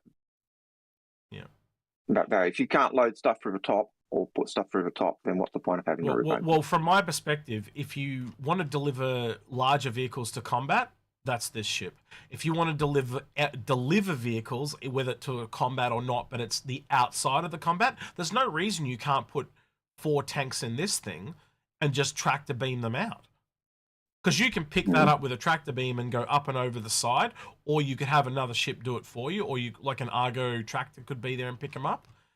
Again, when I go between the two variants, this to me seems clearly like the better, more versatile variant of the two.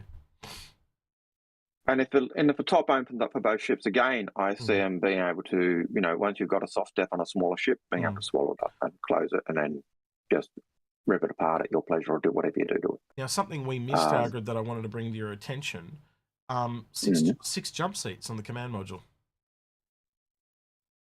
I didn't notice that, and you and I didn't talk about that, so I just wanted to bring. No.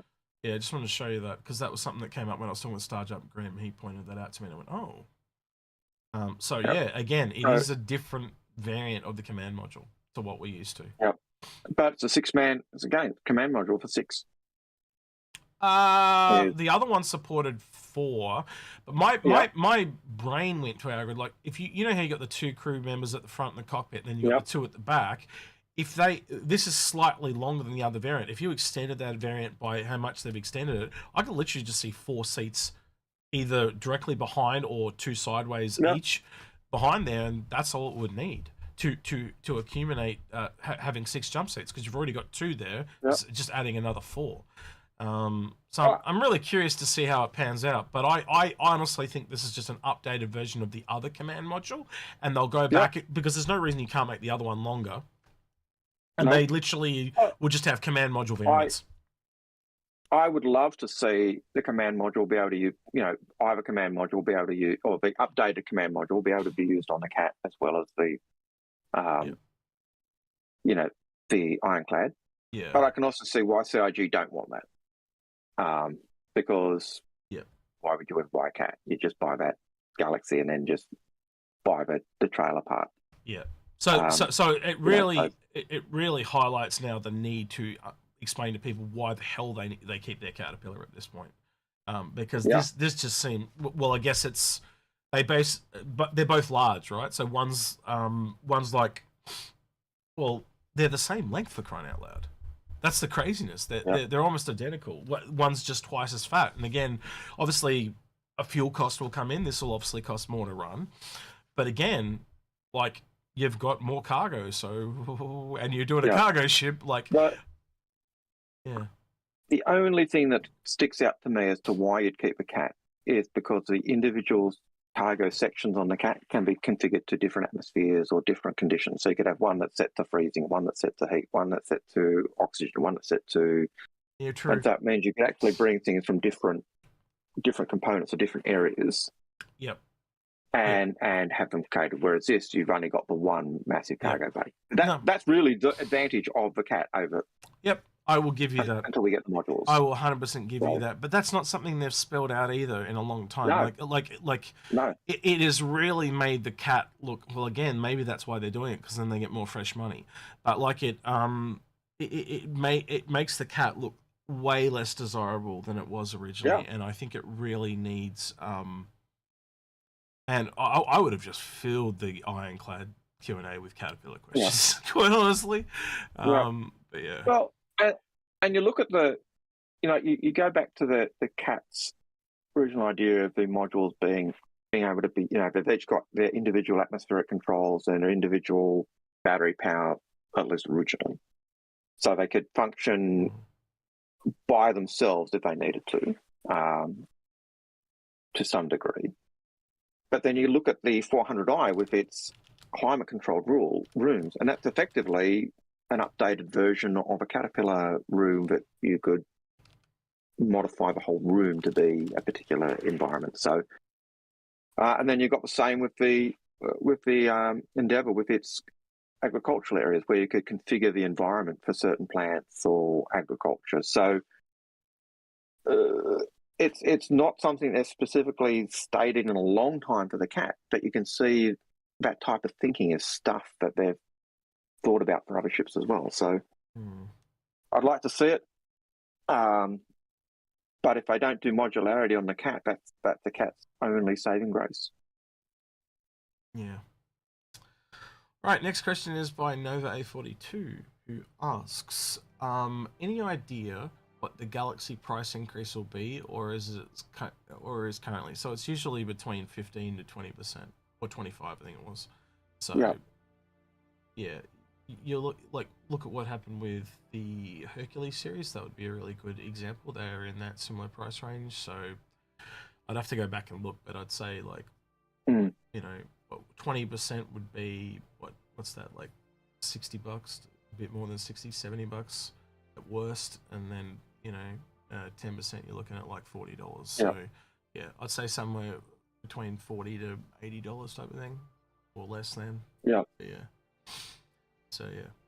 So what's that? 520? Sorry, 420. Yeah, probably. Yeah, 420 Sounds reasonable. 420 to 480. Oh no, sorry, 420 to 480. So yeah, that's what I think we're looking at. Yeah. There's always a possibility it'll follow the path of a. Sorry, my math is terrible. 420 to 460. Yeah, but it's possible it could go the way of the Hull C and be totally blow the expectations out. But we'd hope that it would stay around that price. Algared and Animation says, go on. I was going to say it might be a cheap way to get yourself an Ironclad. Have the Galaxy, it comes out, jumps to like 440, and then you just jump off to the Ironclad, and then the Ironclad comes out, and then you jump to something else. Anyway. Yep. Well, that's CCU chaining, really. It is. It's speculative CCU chaining specifically, but it's a bit scarier. But it's a risky business, that one. It is. Algared and Animation says, will they retire the Connie and give us a brand new one? Maybe. Yeah, they could do the whole mark treatment with that. I think it's something they might do with a lot of ships. We'll just have to wait and see. My frustration with the whole retiring of a line of ships and bringing out a new variant, like you've got the Mark 1 Hornets, and you've got the Tracker and the Scout, the Ghost, the Tracker and the Ghost. Their gameplay wasn't even in. Yep. The game was never. The game they were made for was never released. Type of thing. That is a scary present. And then on top of that, you ask people $50 for the privilege to upgrade to the one. Yeah, to the new one. That should have been free. That should have been free. And we know they've talked about there'll be upgrades to those ships as well. And so when the new Ghost and the new Tracker come out, you're asking people to pay an extra $50 to get the new version, and that's my frustration with those ships. I can see the idea to retire them, but the second you retire a ship and say we're going to get rid of it, you either say everyone who's got the Mark 1, your ships have just become Mark 2s. They're going to be upgraded because of that, because those ships no longer fit the game. And if you really want to keep your Mark 1 because you're a collector and you must have everything, then you decline the upgrade or something like that. But But I think it should have just been a carte blanche. No, the Mark 1 was just a prototype and it's no longer existent. This is the version that they're using. Yeah. And I think the same with the Connie. Now, the Connie's in game, but the Aquila doesn't have its gameplay, doesn't have its core gameplay. And so if you rip the Connies out and do a brand new one, and then you charge people who have an Aquila a cost to get the new Aquila, that's a bit rich. And I'd say that for any ship. It's if the core gameplay for the ship and the style of a ship's not there, then you can't really retire it. It's a bit like, are they going to retire the Vulcan before repair comes in or before drones come in? Well, hope not, because the gameplay's not there. The ship's not out. It's that. Or are they going to retire the Terrapin before scanning and stuff comes in? Well, that'd be absolute. Yeah, that is, I suppose, my fear with the updated ships. It really does put old backers at a significant disadvantage in terms of what they backed and how they backed and what they were doing and all the rest of it. And yeah, I know why they did it. They did it for funding because they need money for marketing. Yeah. But it still doesn't sit well sometimes. Hard pill to swallow. Right, Vandal Gaming says question. Oh, wrong one. A Hughes says, with the RSI being the biggest ship maker or the oldest maker, do you think that we'll be getting an RSI salvager? Anything's possible. Anything's possible. That's the how long is a piece of string question. Because RSI probably being the oldest probably is the most varied. It's possible. I wouldn't rule it out. But again, you look at other salvage ships. What goes in there? Essentially we've got Aegis and Drake at the moment, and essentially we've got potential room for a medium and we've got a large capital. Like that's what the reclaimer is, so they're probably not going to do a bigger one. But can you go smaller into a land vehicle? Absolutely. But then again, who makes the land vehicle? So in my book, I think the room there is probably there's a vehicle and a medium ship. I don't think there's much more than that. I also look at the Ironclad with the assault variant, and that is like the Flying Garage you and I talked about several times. So I could also argue that that falls into repair now too. And do we see skews? Like what I said about with a dedicated military repair vehicle tailored specifically at ships. Is that where the future is, where you start to put that feature into other ships? So it's not just, and I'm talking repair, not salvage, obviously, but you get my point, right? Can you take a feature and combine it with another one to get essentially like a multi-tool, but in ships? Yeah, look, I'd love to see, as a manufacturer, I'd like to see Argo do repair. Because when you look at their lore, they start off as repairing the rail lines. Yep. So I'm getting. And so, in a sense, that they do have that kind of history as well. So you could almost see that kind of being pulled in. But and I'm getting a couple of messages in Twitch here that are on the same line of thinking I am. So like the Carrick, and the Liberator. Yeah, they already do that. Yep. So we have a precedent for this. So I start to question how required. They've also said you might not get a ship in every slot. They did say that they will try to, but they didn't say that it'll be where it's needed. And I now look at let's take repair as an example, or even salvage. What does that medium salvage do? And clearly you'd lose the processing from the reclaimer, but then you would gain the laser cutting, well, what was laser cutting and now is essentially the claw ripping it apart, or maybe it is the laser cutter and it doesn't have a claw. So it's like, so you go from blasting to lasering and then it's a claw physically ripping it apart. So is that what the medium salvage is? Its speciality is laser cutting. And I could see that being a thing. And you and I speculated over this many years what that manufacturer could be, and we've gone through Yeah. Consolidated Outland not having enough ships, but you can see Argo, and I leaned towards that a lot more before I leaned to RSI because they need more ships filled out. Yeah, and so you'd like to see, law-wise, you could see RSI having that just to fill out because they've been there so long. But then there's also that element of which manufacturer do we need to fill out more, and which one makes sense. And then I think you'd try to fill out the others more before you'd fill out an RSI. So anything's possible, as you said, but I think it would be better to have the another manufacturer take that line. So I'll do what they want to do at the end of the day, and some of this, like, you will hurt yourself speculating about some of this stuff. As I would say, you get to a certain point and you get into the weeds, and you've just got to back off because otherwise you go to crazy town. So you can get yourself like 80 to 90%. You can't go 100% though. All right, no, you'd love to get that Dumbo. I think is the next one. Bundo Gamer says, question, do you think the Titan suits are going to go on sale, or no, if you do think as a vehicle armor? It would be a great way to raise money. We've said that a few times, haven't we, Algared? Especially if they're looking for funding for marketing Squadron 42 at the end of the year. At least selling concepts at CitizenCon would be a sanely missed opportunity in my book.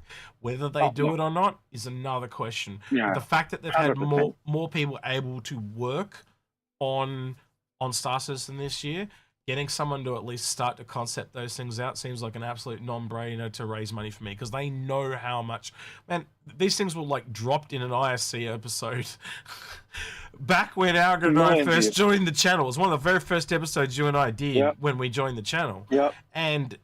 And they've barely said nothing about them since, and they've just, the hype has carried them. Board Gamer talks about them every 6 months, as an example. And back then it was, you'll be able to pick a size 1 ship weapon and mount it on your, and click it onto your Titan suit. It was that type of thing. But can you, how popular do you think Titan suits that kind of picked up the, Ripley's power loader would be? I tend to think they would be very popular. So, I could see value in them. I could see Titan suits being a great fundraiser. So I hope that answered that question for you. And X will be back shortly. And while he's doing that, I was just getting a strap. I'll underline it. Sorry? I just wanted a strepsil to help my throat. Yeah. So XXRT Tex XX says, thoughts on CIG releasing a medium-large Banu ship before they go back to finish the BMM? I think we actually talked about that earlier as being a possible way they build up a style guide, but the Banu Merchantman being bespoke kind of... It's pretty simple. They start working on the Banu Merchantman, that's when I'd expect to see a Banu Merchantman, a Banu ship for sale. Yeah. All right. Bean to Delphini says, question, is the giveaway an Arastra? No, it is not. Right, next one. That's one I should have not asked. Says Ninja, how many Sinu ships do you think CIG needs to build enough of an asset library to make the Pioneer, assuming they would just make one large ship before the Pioneer? They would work all their way up. So you've currently got the Mustang and the Nomad in game. You would then need a medium ship, a large ship, a Corvette size, and then you would get to the Pioneer. So what do we got? Wait, let me do that again. Medium, large. You need at least 3 to get to the Pioneer. Yeah, and they could say, well, the Pioneer is bespoke, a bit like the BMM is bespoke. But again, I still think for the BMM, when they start building it, they're going to want to do other ships to help them kind of process and think out that style guide. So the same applies. So yeah. Bean to Delphiki says, where can we buy Inforunners hats? Fund you all to CitizenCon. We have toyed with merch for such a long time, and we're waiting for someone to get back from deployment that we've been working with, and when they get back, then we'll make a move on it. Annex is not feeding you a line there. We have easily 2 years we've been tossing around keep going. It's more like 4 at this point. Actually, it probably is. It's just time flies. But we've talked about, I know I saw someone talking about stuff and saying, oh, Velcro patches would be great. Yeah, that's one of the things we've looked at, the Velcro patches.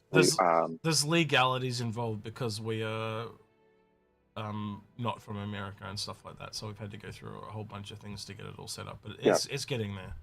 Just waiting. But it's also, it's apart from the legalities and the tax issues, it's also supply, demand, sourcing, making sure the stuff's quality, and then what the profit margin for us, like if we make it, I don't give a shit about the profit margin. At the end of the day, I want products that people actually want, not pieces of junk. So I'm putting in terms of the line of help fund you all to get to CitizenCon. Right. If that's the case, then it's a bit of profit margin. And one of the things we've looked at is, if we put a profit margin on it, really significantly helps, then it becomes just an inaccessible item. And because sometimes the price is just exorbitant. Yeah. And so that becomes an issue as well. And as I said, when we've been looking at this, we've often looked at how can we keep it so it pays, so we're not losing money in setting it up or paying for it. But also maybe I can look into something temporary like a Teespring store or something like that, and do a single one-off T-shirt design or a hat design or something like that, just as a temporary measure. I'll look into it in the next month or so and see what I can come up with. All right, Rel Mayer says when mech suits might come. Me English not know. Sometime in future maybe. I shouldn't be mocking him because clearly English is not their first language, but that just sounded like Yoda talking, so I was trying to replicate that. But we did talk about that. Didn't sound like Yoda at all. No, sorry. Didn't sound like Yoda at all. But your guess is as good as ours. I was about to do a Yoda voice then, but I stopped. Yeah. Right. All right. So this is the question I've been waiting for all day. Okay. So, Cat. Sorry, excuse me. Cat Rab says, "What did Infos mean with the Switzerland post?" So, yeah, I'm gonna do something that I never do, and Algared's muted. Right. So he can't speak. So this is coming just from me, and this is my thoughts. And in hindsight, I should have talked to the other Inforunners before I made a post that also essentially did talk for them, right? But in my haste of what happened, I was trying to think of an analogy of how to explain it, and that's why I use Switzerland, right? So let me say it as clearly as I can right now. If you have a situation or you have a community that forms under a company and you take any stance, if you stand with one side of that community, you are going to antagonize the other side of the community just by the nature of the stance that you've taken. Now, whether you personally agree with that stance or you don't, as soon as you do that, you are going to get messages from the other side that don't like that, right? And then it becomes this antagonization between the two sides, and it sets off a fighting match between the two extreme sides and most of the people that are in the middle that just don't care, right? And by what they did on Twitter this week, that then followed on to Spectrum and essentially split the player base, that's what my post was talking about. If they want to then, as individual employees, talk about that and make comments on any subject, that's where they should be doing it. Not as an entire company, because then you are taking sides and it ostracizes your player base and causes friction, and that's exactly what happened on Spectrum. Now, whether you agree with it or not is not what I'm talking about. What I was talking about was not causing conflict, right? And I can tell you now that that's probably not the stance of the other guys, right? So I should have really, if I go back to my post, I will probably edit it and say, this is Execute's opinion, this is Execute's stance. But from my perspective, I just don't think they should be evolving themselves in matters outside the game. When you walk into a video game, you essentially leave everything at the door and you go, that's your escape. You go in and you escape from that, and you get away from the real world and you have your escape. We do not want things, issues, problems, stresses, and all that things from the real world brought into a video game. That's what we're there for. We're there to get away from it. So them posting it as a company, and then it affects the game, right? If they're posting it as individuals, it does not affect the game. And that's all I was trying to say, but I probably didn't articulate that properly. Now I'm going to unmute Algared. Now, Algared, if you want to speak to that, feel free. No. Now, hopefully you didn't mute yourself, because I couldn't hear you. So hopefully you didn't mute yourself, and instead of not muting me, right. I sat there quietly. Did you guys hear me? Or was I muted? I guess they'll tell me in a minute. All right, they're saying 100% agree, so I assume they heard me. All right, cool, sweet. All right, good. And I think the problem really came from the fact that I tried to make an analogy that made sense, but it clearly didn't make sense to a lot of people, so it came off really weird. And I've got messages of hate, I've got messages of support, I've got I got messages from all types. And when I tried to explain it to people in text, Algared will tell you I am not good at text. I am shockingly bad at text. But when what do you always tell me? What do you always tell me? Yeah, don't talk in text. Don't do it in text. Yeah, don't talk in text. So. I did think about that post for about 10 minutes while I was writing it, and I tried to articulate as best I could, but I guarantee you I missed things. And it didn't come through in the way I probably thought it was coming through. A lot of people got caught up on the fact that I used Switzerland, but that pushed the whole Switzerland stuff aside. That was not what I was talking about. I was talking about just not causing friction.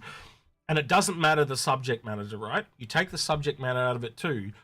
As a company, they should never be taking stances on anything, because there is a lot of, this is a global game. It has a lot of people under that umbrella. And as soon as you take a stance on anything, you're going to have someone on the opposite side that just doesn't want that. And it doesn't matter what the subject is. So if they want to go out there as individual employees and they want to say stuff, that's how I'd be letting them do it. 100%. Right? And I have to imagine there are people in CIG that take a neutral stance, and I would probably even bet there are people that are completely opposite to their stance within CIG too. Yeah. And imagine how uncomfortable that be, physically working there and be completely opposed to what the company is saying. I'll be honest. If I worked with CIG, I'd be absolutely uncomfortable and crawling in my skin by them pushing Pride Month. Now, am I happy for people to have that point of view? Fine. I've got friends who are. Likewise, I got friends from. I've got family who are of that persuasion, but I'm not, and it makes my skin crawl.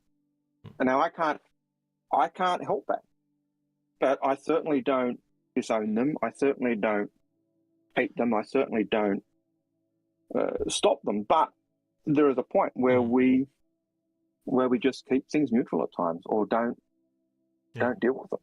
And I personally am more in the middle ground. I don't disagree with what they actually posted. I don't fully agree with it either. I'm somewhere in the middle.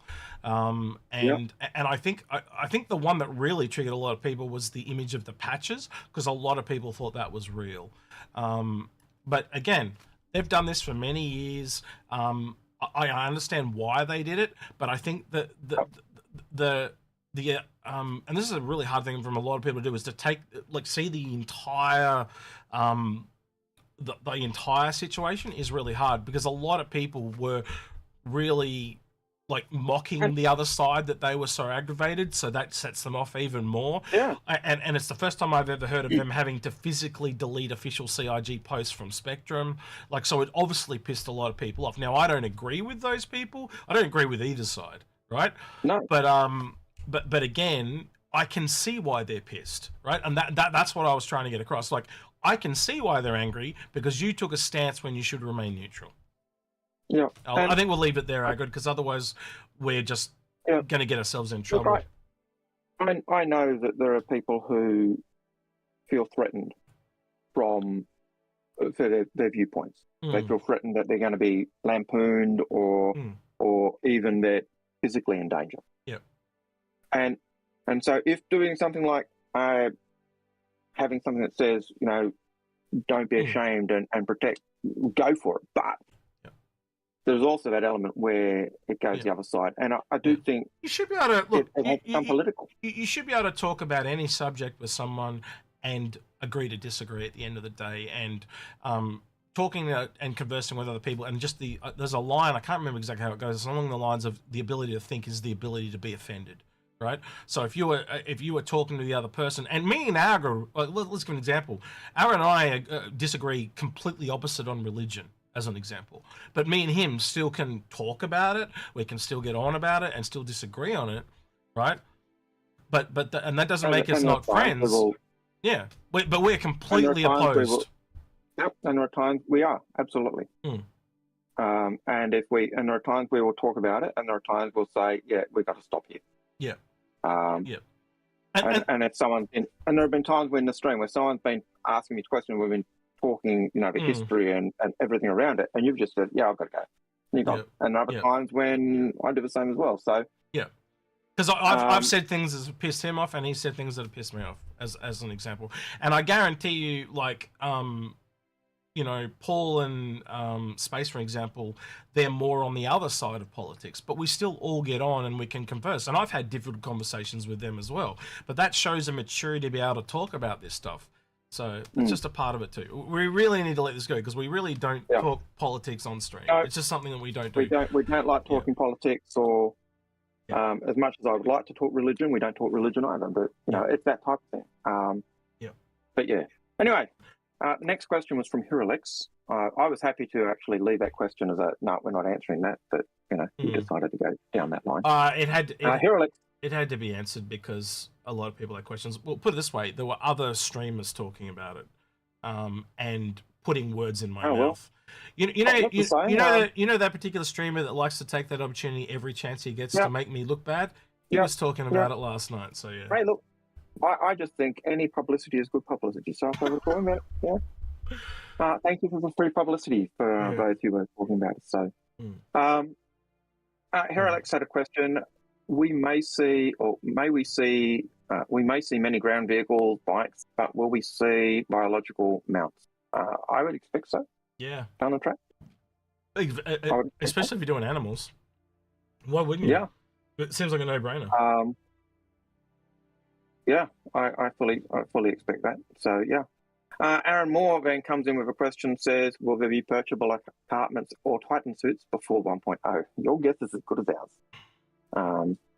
I think the purchasable apartments is definitely going to be a thing, especially with the way they're going with the procedural stuff, different pricing. That seems like a no-brainer as a money sink. The Titan suits... Again, I keep leaning towards that a lot, just because they know how well they're going to go, because of how much they're being talked about. It just seems like such a thing to pass over that is so obvious. And I think the one purchasable apartments becomes a money sinking game, definitely. But also you could sell them off when you could go. Yeah, I just realised he probably been out of the game. I just realised that as well. Yeah, sorry. And Titans is definitely a money earner, so yeah. All right, Hiralex says, will we see Death of a Spaceman before server meshing with 4.0? Definitely doing a lot of talk about Death of a Spaceman, but yeah, I don't think we'll see it by then. I think it'll probably before 1.0, wouldn't you say? I expect Death of the Spaceman, like the actual need for us to recreate a character, an avatar, because we've died so many times, will not come in and will not start until the game is live. A bit like LTI or life insurance, or the ship insurance won't start until the game is actually considered live. Until then, it's just everyone's got lifetime insurance. That's my opinion. But yeah. Aaron Moore, what is the best starter ship for $100 to $150 range? That is a very deep question, because when you get up there, you start to get into niches like, are you into combat? Are you into cargo? Are you into medical? Like, what is your? Are you a miner? You know, are you into salvaging? You know, that becomes a lot more open question than what's the best starter, because the starters are all generalists. You know, so yeah, my go-to ship, or the ship I automatically thought of, was the Cutlass Black. But that was just an absolute generalist, all-rounder. But now you can look at the Spirit, the C1 Spirit. You know, you're going to have the Zeuses at the end of the year too. So it's that's essentially a mini fix my fleet question. Yeah, you know, it really does become, what do you want and how do you want to do it? So pick the gameplay that speaks to you, I think, would be the response. Yeah. Yeah, I think that's always the best way when you're looking for a ship and you've got a choice of variants of ships and manufacturers of ships. Which one best matches your gameplay? Which design manufacturer do you like? Mm-hmm. Yeah, all of those types of subjective questions come into it as well. But at the end of the day, which one suits your gameplay best? And that's the one you go for. Been to Delphi 2, or been to Delphiki. It kind of reminds me of I've been to Bali too. Can we craft and build immunity to IAC powder? I would like to be able to build an immunity to arcane powder to unleash my Dread Pirate Roberts, or to be able to defeat the Dread Pirate Roberts. So yes.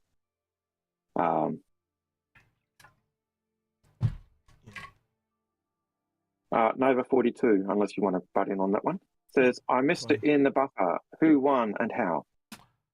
The winner was... That came up before. It's the cap. It was the first person to notice my new cap. Yeah. So it was the first person who noticed the cap, which was the Inforunners in the black logo on the cap. Subdued, I believe the military people call it, Algared. When it kind of blends in. Yeah, subdued. So the subdued logo. And the winner was Dimokai, I think. Let me go back over here and have a look. Something His like name that. is Demonic. And he was Demonic, and he was the first person to notice. Sounds clearly religious too, Algared, just like you. Yeah. I'm joking. So he was the first to notice it and ask the question, is it a... But yeah. I think he said, what's with the new cap, is what he said, so yeah. Yep. Nathan, according to the latest roadmap, there is 3 new ships in White Box. Any thoughts on what they could be? Well, I'd say the mystery ship, and then probably 2 others towards the end of the year.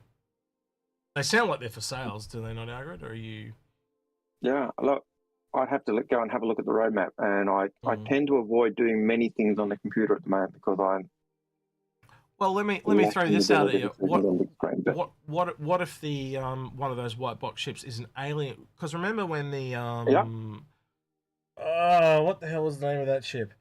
There was a ship that came out, and then they sold it. Was sold at Invictus. Oh, it was the Talon and the Talon Strike. Yeah. It was sold at Invictus, and then it came out at the end of the year. What if that's what they're doing with the ship from Alien Week?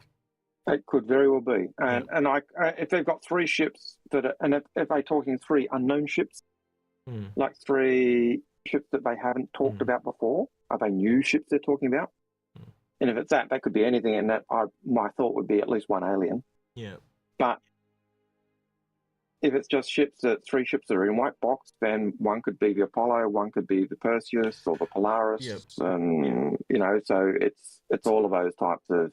So just to clarify what some of the people are saying in chat, they're throwing out names and stuff like that. 3 new ships. The Raelian is known as an example. So it's not something that's known. New means we've never been introduced to it before. And at that point, you go... Well, actually, Algared, now I think about it, the Mirai Guardian would have to be one of those, surely. It was in the silhouette video. Yeah. So my brain goes, a new ship that they sell at Alien Week, the mystery RSI silhouette video one, and the Mirai Guardian from the Mirai Guardian from the silhouette. So you get an Alien, Mirai Guardian, and RSI starter. Yep. That's where my brain goes. there'd be 3 ships we haven't seen. But yeah, just thinking of it, that makes perfect sense to me. But again, your guess is as good as ours. Yeah, it's just speculation. What would they do? Yeah, I don't know. A base building ship. If I was thinking profession, I'm at a loss at the moment. Aaron Moore says, will we see a gold standard for current Gladiator, or will we end up seeing a Mark II?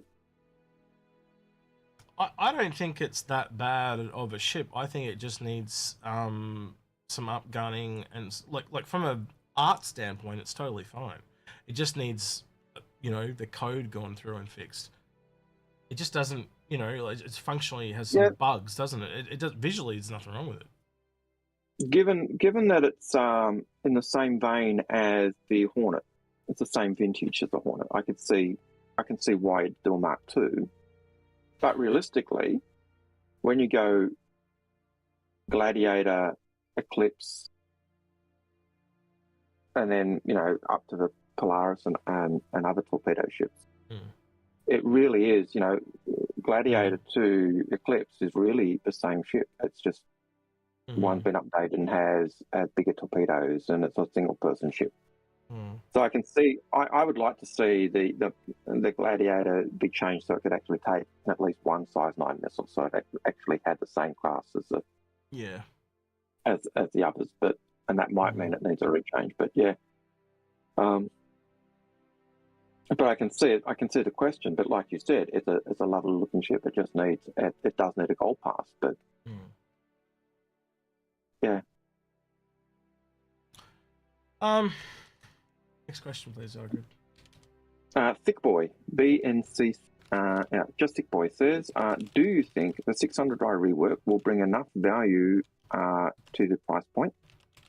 Like, will the scanning gameplay have actual methods to make money, or will look, every gameplay loop will make money for your ship if it's a ship that's geared for that. They've literally said so.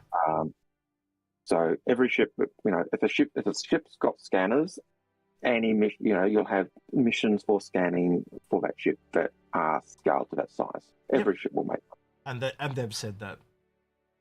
Yeah. Right. Thick Boy says, do you think the 600i rework will bring enough value? That's one we just did. Oh, was it? That's one we just did, yeah. Okay, sorry, my bad. That's okay. Life is just for game? No, that's not a question, if you read it.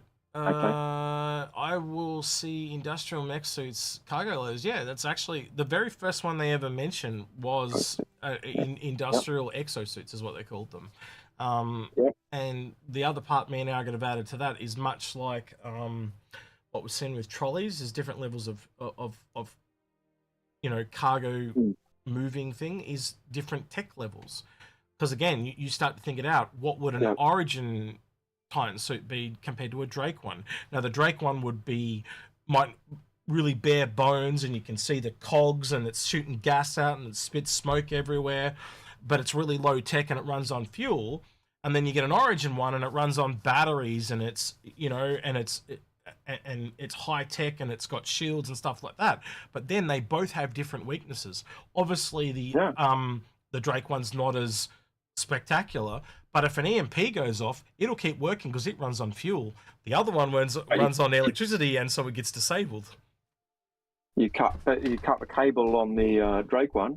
Yeah, you put a screw in the cog, physically shoot the cog off, it's gone. So they both have strengths and weaknesses. But then you get shields on the Origin one, so it's harder to kill. Yeah, exactly, Algared. And you got to, and we're not saying anything outlandish, because people have said they would never allow you to shoot cogs off. They would, because you can shoot components. So if these things are made of components, you can shoot the components. It's just adding a particular. They work on a component. Well, when you shoot off a wing on a ship, is that not a cog to a ship? It's the same thing. So you're just putting something that they can shoot off on a ship, on a Titan suit.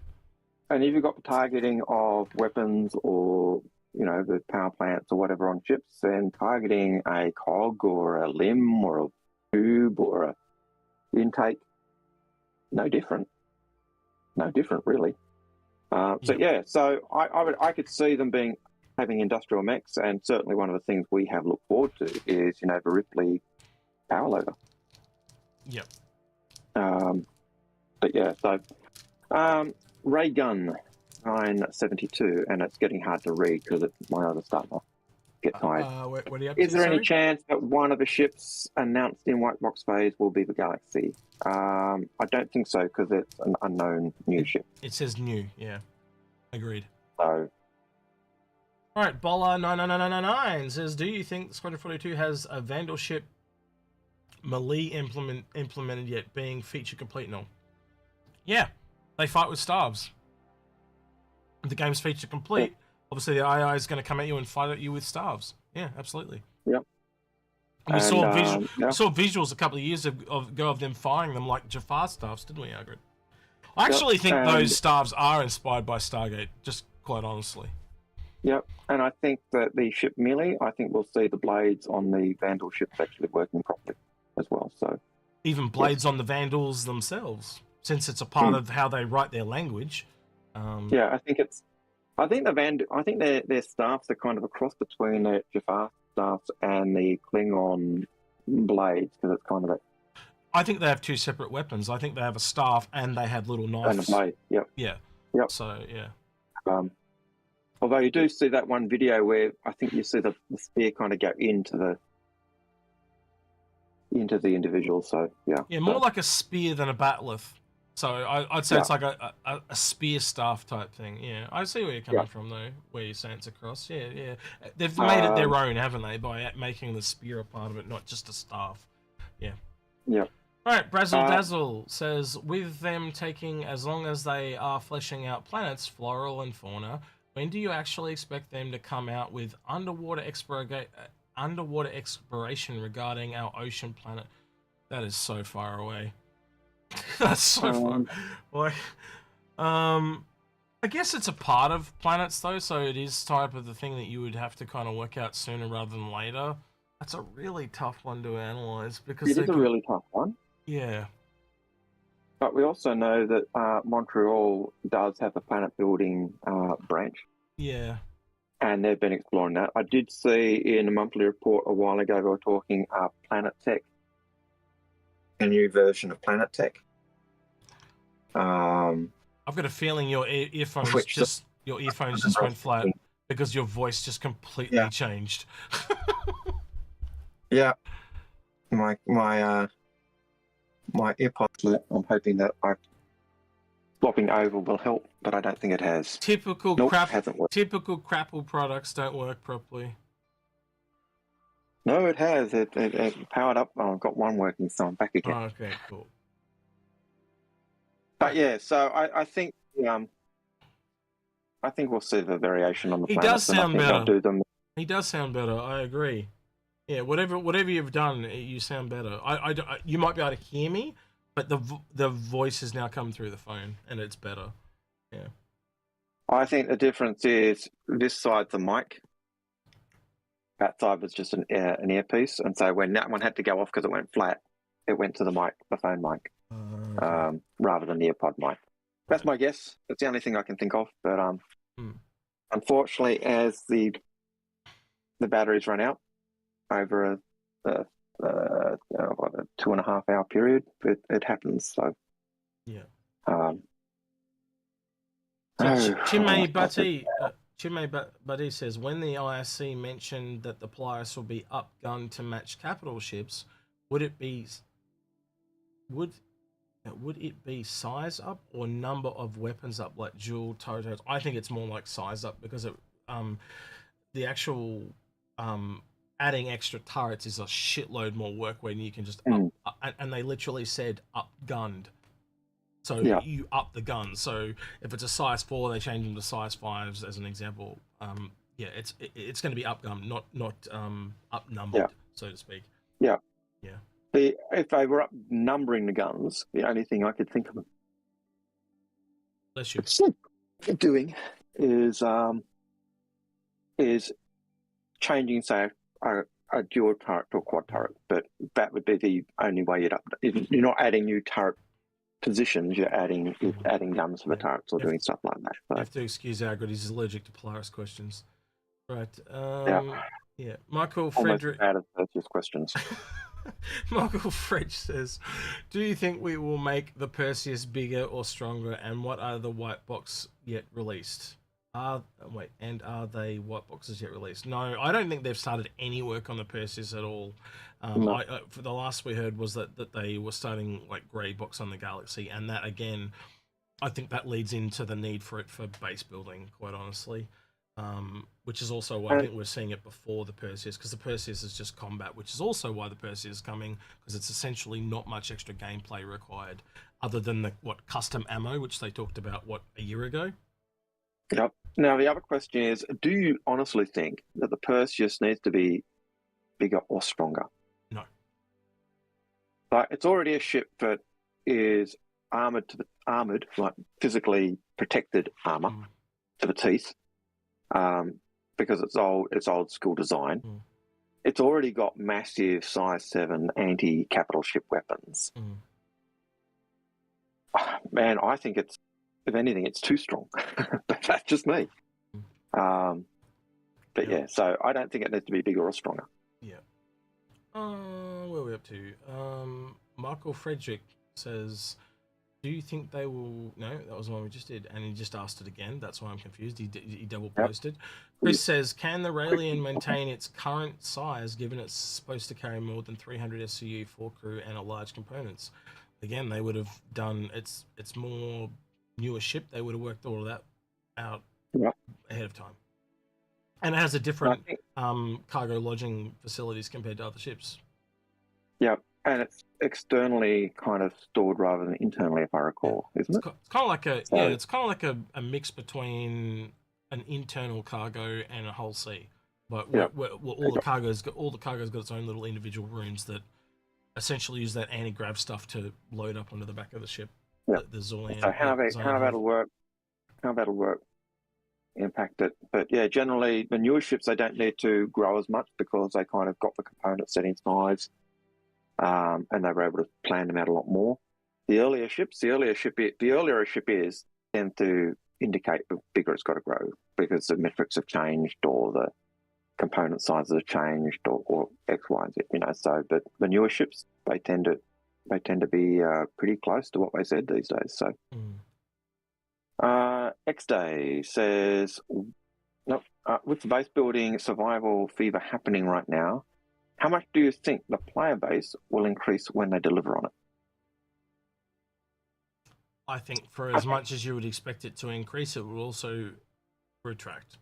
Because there are people that don't like that shit. So again, I don't know. It's really hard to ascertain. I personally like some survival games, but I hate the way the water and food works in Star Citizen right now. It's more of an annoyance than anything else because you don't get a buff off it. It's just annoying that you have to constantly... Like, how many times... Well, I've died a couple of times where I couldn't get to... Like, they essentially want you to fly... Like, in this game where we're doing so much traveling right now, if you don't take all the shit with you, it's just... Yeah, it's just annoying right now. It's not required right now. I find I don't tend to eat the dried foods and the shop foods. I'll eat the fruit that hydrates because it fills you up physically, but it also... I just buy 10 bottles of Lux because it's both in one bottle. Yep. Again, same with the fruit. Removes all the annoyance factor. Just gone. The fruit does the same, but there's some of those foods they will do. I think some of the foods will give you heightened adrenaline. Kind of heightened stamina or heightened this or heightened that, or they have a negative, and so you've actually got to look at what the foods do. Yeah. And I don't know how much that's coming into play at the moment. Yeah, true. But it gives you an indication of where they're heading and what they're thinking. And that's been there. Those things and descriptions of the food and the items have been there since they brought them in. We've just ignored them. We just eat and then eat something that dehydrates and wonder why we need to drink water 5 minutes later. Yeah. So, yeah. X-Day? I tend to think the player base will increase rather than detract because it'll appeal to those people who like that base building, running around on surface type stuff. Yeah, and the people that are already here will just live with the annoyances because we're used to that shit already. Yeah, and because it's not taking away from what we've already got, the people who are already into these flying ships and doing stuff will keep doing what they're doing. So I think it adds to the player base rather than detracts. But agreed. Yeah. Dr. Reanimator says, do you think that we might see some Vulture modules that would enable some basic repair of ships, or will it stay dedicated to salvage? I think it'll stay dedicated to salvage. Yeah. It's profession starters are a little bit more niche. They don't really speak to variants. Yeah. And correct me if I'm wrong. I'm going through my head right now. I haven't seen a profession ship that has a variant that goes into something else. Some mistaken. No, I can't recall. Yeah. And then if it does repair, then is it treading too much on the Vulcan's planned repair ability with its drone? So, don't get us wrong. I think we may see a ship. Look, that's something else me and Algared speculated. Yeah. Does the medium salvage look at it this way? The medium salvager, could its thing be that it's a salvager and a repair ship? Yep. Works on so many levels if you think about it. Can go out and grab all the resources it needs and then repairs. Sounds brilliant to me. And we've always said that repair and salvage are two sides of the same coin. You know, salvage breaks it down, repair puts it back, and the salvage materials are what you actually use to repair. So, and can you go the other side of repair? Could it be half base builder? Can it be a fabrication ship? Yeah. It just makes parts. Yep. That's all it does. Yep. You know, so, and then you can put them on your ship, kind of like we were saying with the fabrication on the Ironclad. You know? And I can see where the question comes from, because when you think of the great salvage ship at the moment, it does have a small fabrication-y aspect to it as well. So you can fabricate the tools. Yeah. So I can see where it comes from, but yeah, I don't think so. Glass Phoenix says, do you think we will see a new medium or large Argo ship soon? Oh, I'd love to. We got a new MPUV tractor, so it shows that they are still working on them at least. Yes. I think we need more MPUVs or more variants of the MPUV. I think the tractor really is the base. So it's a variant. It was low-hanging fruit, and it was probably a part of an onboarding for someone, right? It doesn't show that they're working on an Argo. In fact, it shows to the contrary with the fact that it's a variant that they weren't working on new shit for. But I would like to see that is just the base standard for all Argos, and then the boxes at the back are... I know what you meant, but I'm answering the question. Yeah. So, yeah. And I'm responding. I'm responding to the question of what I think, but yeah. I'm just going to call him Jorm. Jorm says, with the devs putting a substantial amount of resources into RSI at the moment, do you think the RSI brand will be saturated for a while? I think they're offsetting that a little bit with Alien, unless you think different, Algared. And maybe some new vehicles tossed in there as well, because vehicles are low-hanging fruit. We've had the pulse bikes come in. We've had, while we're working on the RSI ships, we've had the concept for the Ironclad come in. So, yes, we are getting the RSI brand being worked on, but it's not as if it's the only thing we're being teased with. So, yeah. What's the next one? Happy Bob says, question, do you think we will get another concept ship at either AI or Xi'an? Are you daft? Like does a bear shit in the woods? Like, sorry, but like that's obvious. Do these guys do CIG like money? Yeah, yes. Yes, the answer is yes. The question with those new concept ships is, will it be a concept ship or will it be straight to flyable? That's really the question. And the answer is yes, and it definitely will get a new ship, whether it's concept or flyable. It's the other thing, but there'll definitely be new ships, 100%. Aurelius and Domitus. Do you think they should redesign the Banu merchantman the community area with sitting together in a circle, I cannot see a use for this with other fellow players. So you gotta really look at it like the Bannermatchman, how me and Algared look at it, is it's essentially an 890 jump variant. Because back when they did the 890 jump, they had a mall variant, which is essentially what the ship has turned into, essentially the same size. It is a social area. It is a place for you to hang out on the ship with your crew. And I would argue that the 890 jump is a social ship, would you not, Algared? Yeah. But is it any different from the seating area in the kitchen of the Reclaimer, or the exactly the same board table in the Phoenix, or the MSR's got one too. The or even the or the lounge room in the MSR, or the little nook seat in the Connies, or the it's no different from any of those. Yeah. It's just a social area for people to gather and chat while they're doing stuff. That happens to also double as a bedroom, which just makes it different, but that is what it is. That's why it seems a little different. So, yeah. Right. Rusty Pigeon says... Go ahead. Do I have a tie with the Inforunners logo on it as well? No, I don't. Nope. We haven't manufactured a tie with the Inforunners logo on it. Maybe we'll get you a bespoke one. A subdued blue. Yeah. Well, he's got a blue one there. I could do a subdued blue one that just has lots of little Inforunners icons all over it. But we'd have to find somebody that makes custom ties, though. I got to admit, this blue. It is a paisley blue, but it's a pattern. But it is a blue that is closest to the Inforunners color that I've got. So that kind of become the default. It's not always. I did find some headphones like this during the week that someone had, because these guys that do these headphones, they bring out a new color every year, and there was an Inforunners blue to black one, and I was very tempted to buy it for just I could see that. I could see that. Yeah. But it's a bit expensive just for some headphones. So yeah, especially when we're trying to exactly. So it's on the back curtail our spending so we can Do we have any update on the Ironclad Q&A? Your guess is as good as mine. I'm feeling very much like the Odyssey on this one. I think we'll get it like 2 days before the sale ends.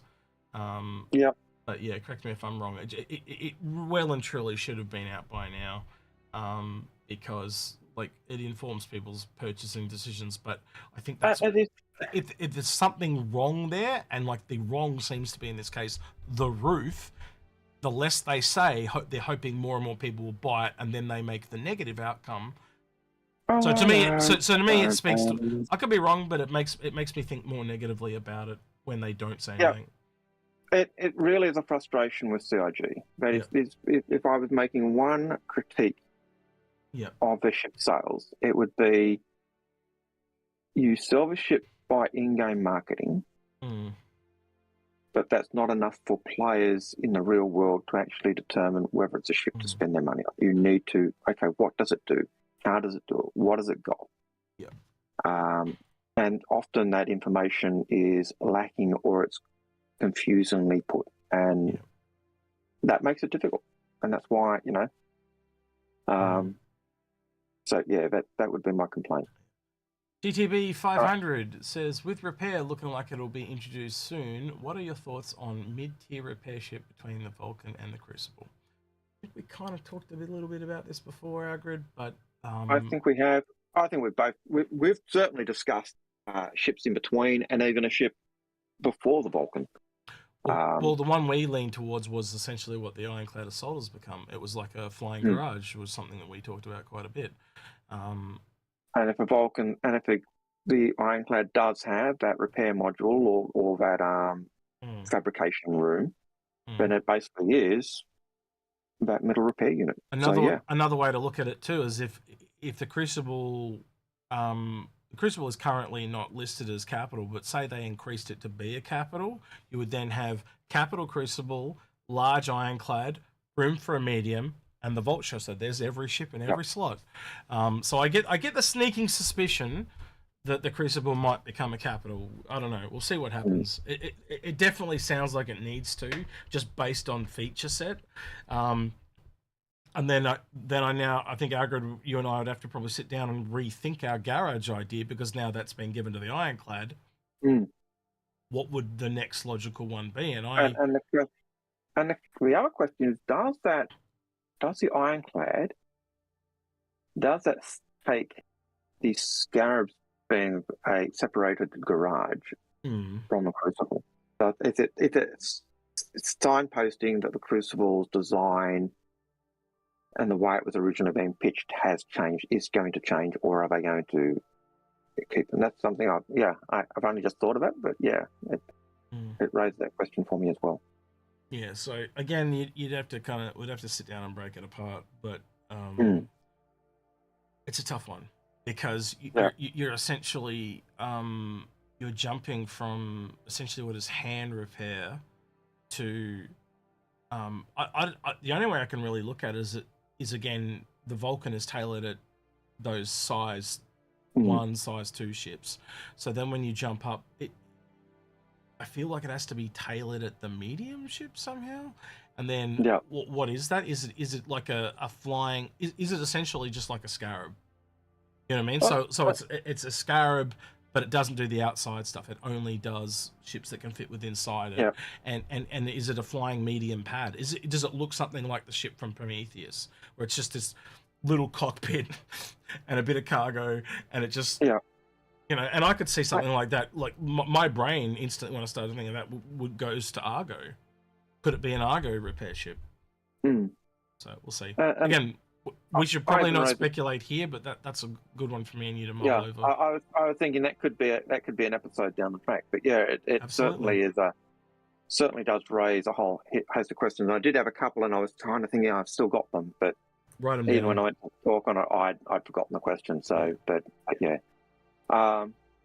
Nova 42 says, "What's the origin boom sling that you're talking about?" And the boom sling was goes back to a competition they had in 2013, beginning of 2014, which was asking players or community to design a ship and design it in. So here's a couple of the images for it.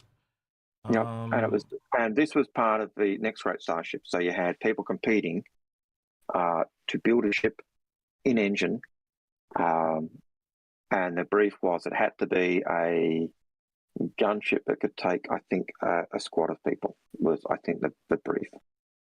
And so you had people designing these ships, and Elwin Bachelier was one of the competitors. He got employed by CIG. He's built the P-52, I think, and the P-72. He's done a few other ships as well.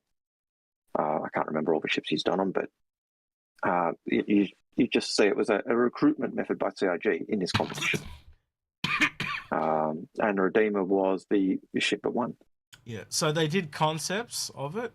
And, that's very much fucking here. And you can even see how it ties in with the Redeemer. Like you can see how they've got similar things. But you can also see why they didn't want to do it at the end of the day, because it just does not it doesn't fit Origin at all. It just isn't Origin. I'm actually trying to find the one where it's in game, because that's probably the in game one there, because it was available in the hangar, but you couldn't walk through it or anything. It was just see, there's shots like this. So this was back in the original hangar module, way back in the day, I could remember. So that's a video from Sunday of Doom, and I won't be able to play that, unfortunately. But yeah, it was. Oh, there we go. I think that's one there. Come on, give me one. Test Squadron, you got one for me? Oh god, we're going back into the deep here. Yeah, there we go. But yeah, so it was actually in game. And you can see how it's got similar. Because one of the things they had to do in part of a competition was actually show that the ship was in game and was functioning and all the rest of it. So it really tested the designers and the builders and the team's ability to build and use the engine. But if they'd turn around and said that was Aegis, I don't think it would have had a problem. I think the main problem was that they said it was Origin, because it just does not speak to Origin. And I'm going to be honest, it doesn't. Like, now time has passed, and I'm just talking design cues. That is not an Origin ship, not at all. And even I look at that, and even based on what Origin ships were looking like at the time, it doesn't scream Origin. It screams Aegis or I could see with a few design changes, it could, like, it's even got that fin thing on the back as similar to the Freelancer. It's it's got reclaimer engines. I would have to say the closest is Aegis, believe it or not. But again, I could see with some design tweaks you could get into Anvil. But yeah, again, it's just this was the problem that me and Algared were talking about earlier, where it just doesn't. They just didn't, because people didn't know the style guides back then. CIG didn't know them themselves at that point, so yeah. But even looking at the ship, you know, based on what ships we'd seen for either concepted for Origin or out for Origin, and at that time it was really the 300i, and I think we'd had the concept for the 890. That was really it. It didn't. That ship didn't look like it fit with any of the language of Origin. It was more closer to the more combat line ships, and that was always the issue. So here's the one that I was talking about that I think lent into what the Buccaneer became. Yep. And I want to show this one off specifically because who made this one? Do you remember? Nope. This is the one Odwin made. This was he ended solo on his own. Yeah, Elwin. Sorry, Elwin. Yeah, this is the one Elwin made. Yeah. And that got, and basically he was Elwin was a solo entrant. Everyone else was a team. He was a solo member. Yeah. And he just his design process was just blowing them away. You know, in the end, I think it was the fact that he was a solo member meant that he got pushed out of the comp because he just couldn't keep up the speed. So this is the bigger one I was talking about, where it was essentially just a bigger Cutlass that I thought, not so much. But apparently some of these guys got jobs at CIG too. So and they started off a competition. They had to make the first part of a competition was design a weapon, design a weapon in game, and so they all designed a weapon and did that, and then from that, you know, and they had to design a certain weapon in a certain style, and then again trying to pick up a style guide, and so CIG was looking at how they viewed the different styles, how they worked with different information they were given. So they may not have been given the visuals of a style guide, but were certainly given written cues and written descriptions of what the guide was like. Yeah. So this one, and some of them really hit it on the head, didn't they? So this one here was designed by a Russian team. Again, it's RSI. Now I would argue this is a lot more Drake by today's standards, and it was heavily upgunned, and it was this like heavily armored gunship. Because the theme, by the way, was gunship. If you're not aware of the competition, but again, I look at that now, and that's not RSI. You know, so it's clearly a lot more Drake. But again, it was this cool Russian kind of ironclad, variant. And some of these I think are worth probably going back to just to see where they came from and stuff. But I don't remember this one. This one's a... Ooh. I do remember that now. So basically, in answer to your question, Nova 42, it really does... This is the type of stuff that X and I are always drawing on. But it's the old stuff, the stuff from 2013, 2014, 2012. It's all of this stuff that we constantly remember and pull in. Yeah. And newer backers don't know about it. This is the type of stuff when we're talking with expats. Newer content creators don't know about stuff like that. And that's why their outcomes are different to ours. And, they think the sky is falling because they're missing one key piece of information. So, yeah. And that was why I think the conversation with Expat last week was so... It was eye-opening to us. I had a few people reach out to me about it and said it would have been cool to have that as an actual episode. So I am actually thinking maybe we will reach out and do an episode just with her on the old versus the new. And I'm wondering if there's anyone else and doing that type of stuff as well. Is there anyone else that we could pull in for something like that as well? So yeah, we'll see. But yeah, it certainly was. And some of the questions, like I was often struck as we were talking. The expat would ask us questions, and it was stuff that I was thinking, everyone knows this, and it was like, everyone really doesn't know this. And it's one of those things that often gets me, like the stuff that we just take for granted just because we've been here so long is also stuff that people who have been here for 2 or 3 years have no idea about.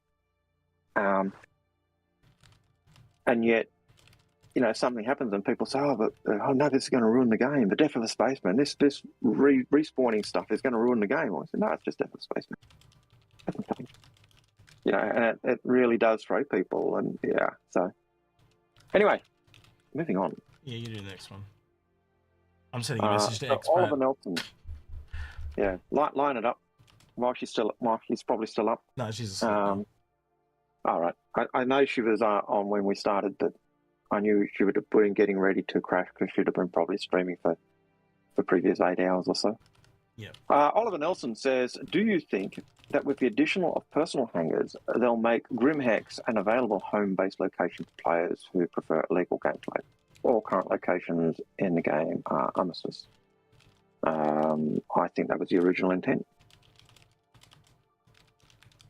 I could be wrong, but that was my thought. I'll have to go over the question again because I was mere mail. Do you think that the addition of original hangars will make GrimHex an available home base location for players who prefer illegal game? Well, I think almost every system would have the opposite in it. So, yeah. What is GrimHex in Pyro? Is that an advocacy outpost somewhere in there? Is it a military observatory? What is it? And I don't know. You tell me. I think there has to be a safe haven of some description in every system. Yep, I fully expect that. I hadn't even taken that question as being asking about that.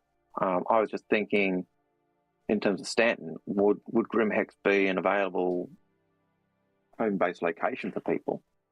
And my thought was it was always the intent that it would be a home base location. And I think when we get the option to be in Pyro and make that our home base, I expect there'd be, again, safe locations that they could do. So 100% agree with what you said there, yeah. Happy R. Bob is asking where you get your tyres from, Algared. Okay.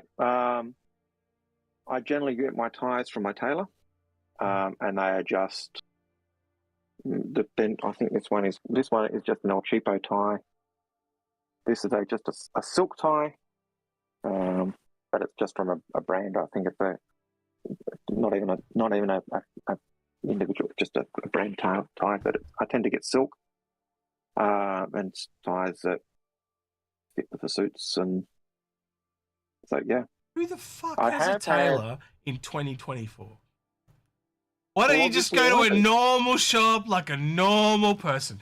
No, you gotta stand there and stretch your stuff. Have a second. I do have some ties I was given, and I can't remember the name of them. Andy Garcia ties. I do have some of those. With his designs, I really like those. They're a silk tie, and I do like those. They tend to be limited edition type of ties. Wow, Joshua on Twitch called you classic, as in old as fuck. He should have said classy, but he called you classic. Wow, he just called you old. How mean of him. Yeah. Look, anyway. I was told I was what did someone say I was the other day? Fossil? No, they didn't call me fossil. They were saying it as a compliment. Rusty? Dusty? I said compliment. You can take that as a compliment. It was elegant and distinguished. I would call you a fine gentleman. There we go. So elegant and distinguished was what they said. Right. Logos Prime says, any thoughts as to whether CRG might do an exploration module for the galaxy? That's tough because of the Aquila. I think it would be tough because of the Aquila. It's entirely possible. I never rule anything out. But again, I'm trying to think of other ships in it. It's the same size as the Carrack too. It's like the Carrack's the largest large, and the Galaxy is roughly the same length. So if they were doing I have to lean towards no. Knowing the Aquila and the Carrack are there. I'd lean towards no, but could they do it as an RSI ship that competes with the Carrack? Absolutely. But down the line, absolutely. Yeah, when they went direct competitors, but they're not going for direct competitors right now. But yeah, given you got the Carrack in that line, and you got the Galaxy, and you got the Odyssey, and all of the Odyssey, the Galaxy, and the Carrack, and the Aquila. Just to me, say no, you wouldn't do it. Those three ships are too close to each other. Yep. In terms of where the Galaxy sits as well. So. Yeah. Next one was, hope you guys are keeping well. Any thoughts about the Reclaimer getting some love, i.e. expanded cargo grid on the salvage deck, reworked elevators and rear elevators, snub fighter? That's from Carl Hinton. God, that does not roll off my tongue. Yep. I do not expect a snub fighter at all. No, they've kind of the John Crew, after I talked about what I wanted the Rambler to be, he kind of got back to me on that on Twitter, and essentially said he reckons it'll be a large drone, or it'll just be drones now. And essentially, it seems to like it's changed from what originally it was going to be. So, yeah, I miss that idea. I really do. I do hope at least if they go drones, they give us the Ripley's power loader. Does that mean we get to ask for some money back because they promised us a snub and we don't get a snub? No, I'm kidding. Well, I'd hope that means they give us because it already had. Well, do we get the power loader for free? When they bring out a power loader, they just go, here you go. If you have a Reclaimer, you get one for free because we were going to give you a snub, but we're not doing that anymore. So you get a power loader. And they can't say, because they can't say, well, it's got drones because it already has the drone base. Yeah. So saying it's got drones now doesn't, doesn't change that it should have had a snub. But if they make the power loader the replacement of the snub and say, yeah, but we've updated drones, the drones are bigger, then okay, I can cope with that. But yeah. Right. Henny Peng says, question, with a refuel, rearm, repair all intermixing, will the Starfarer be able to repair as well as refuel, or is this speciality be mine refine fuel? Yeah, I think that's where it's going. It'll be the gas collection, refining it into fuel, and the fuel transportation, because we also know that those square cargo box things instead of the round ones are a thing. So it's a cargo transporter fuel collection thing. Yeah, and I think the reason why it got those things is I think the bigger version, so whatever the capital ends up being, would have trod on it too much, so they had to give it some extra things like the ability to do cargo and stuff, where the bigger ship will be just purely targeted at gas collection. Yep, I think that's reasonable. And it'll probably be more likely space locked like the Orion. Yeah. Yeah. Red says, what ship, in your opinion, is the most balanced ship in game? And which do you enjoy with the current patch to fly the most? So this is a now question versus the release, because obviously whatever we think is balanced right now will change. It has to. Mm-hmm. It really comes down to the gameplay you enjoy as well. So that's really tough one. Like because if you modify the question, make it only one ship, then you go into one of the medium ships, don't you? Right now, I can't really answer that simply. My mind went straight to what was the most rounded for gameplay, both future and now, and I think the Carrack is the one that still hits all the dots for me. Yeah. Or the Connie. They're the ones that kind of appeal to me. But then the second I say Connie, I automatically start thinking Corsair. But yeah, like you said, I think it is those medium/large ships that really will fit that bill. And then, as you said, it really comes down to gameplay. Yeah, because right now we've kind of got a little bit of cargo, a little bit of mining, and a little bit of combat. That's all we've really got right now. So, I think things like the Cutlass and the Freelancer and the Spirit are kind of in that vein.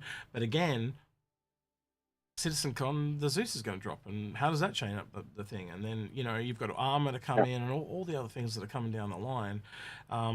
I get a lot of gameplay out of the Prospector, but I also get a lot of gameplay out of the Vulture and the Reclaimer and the Mole.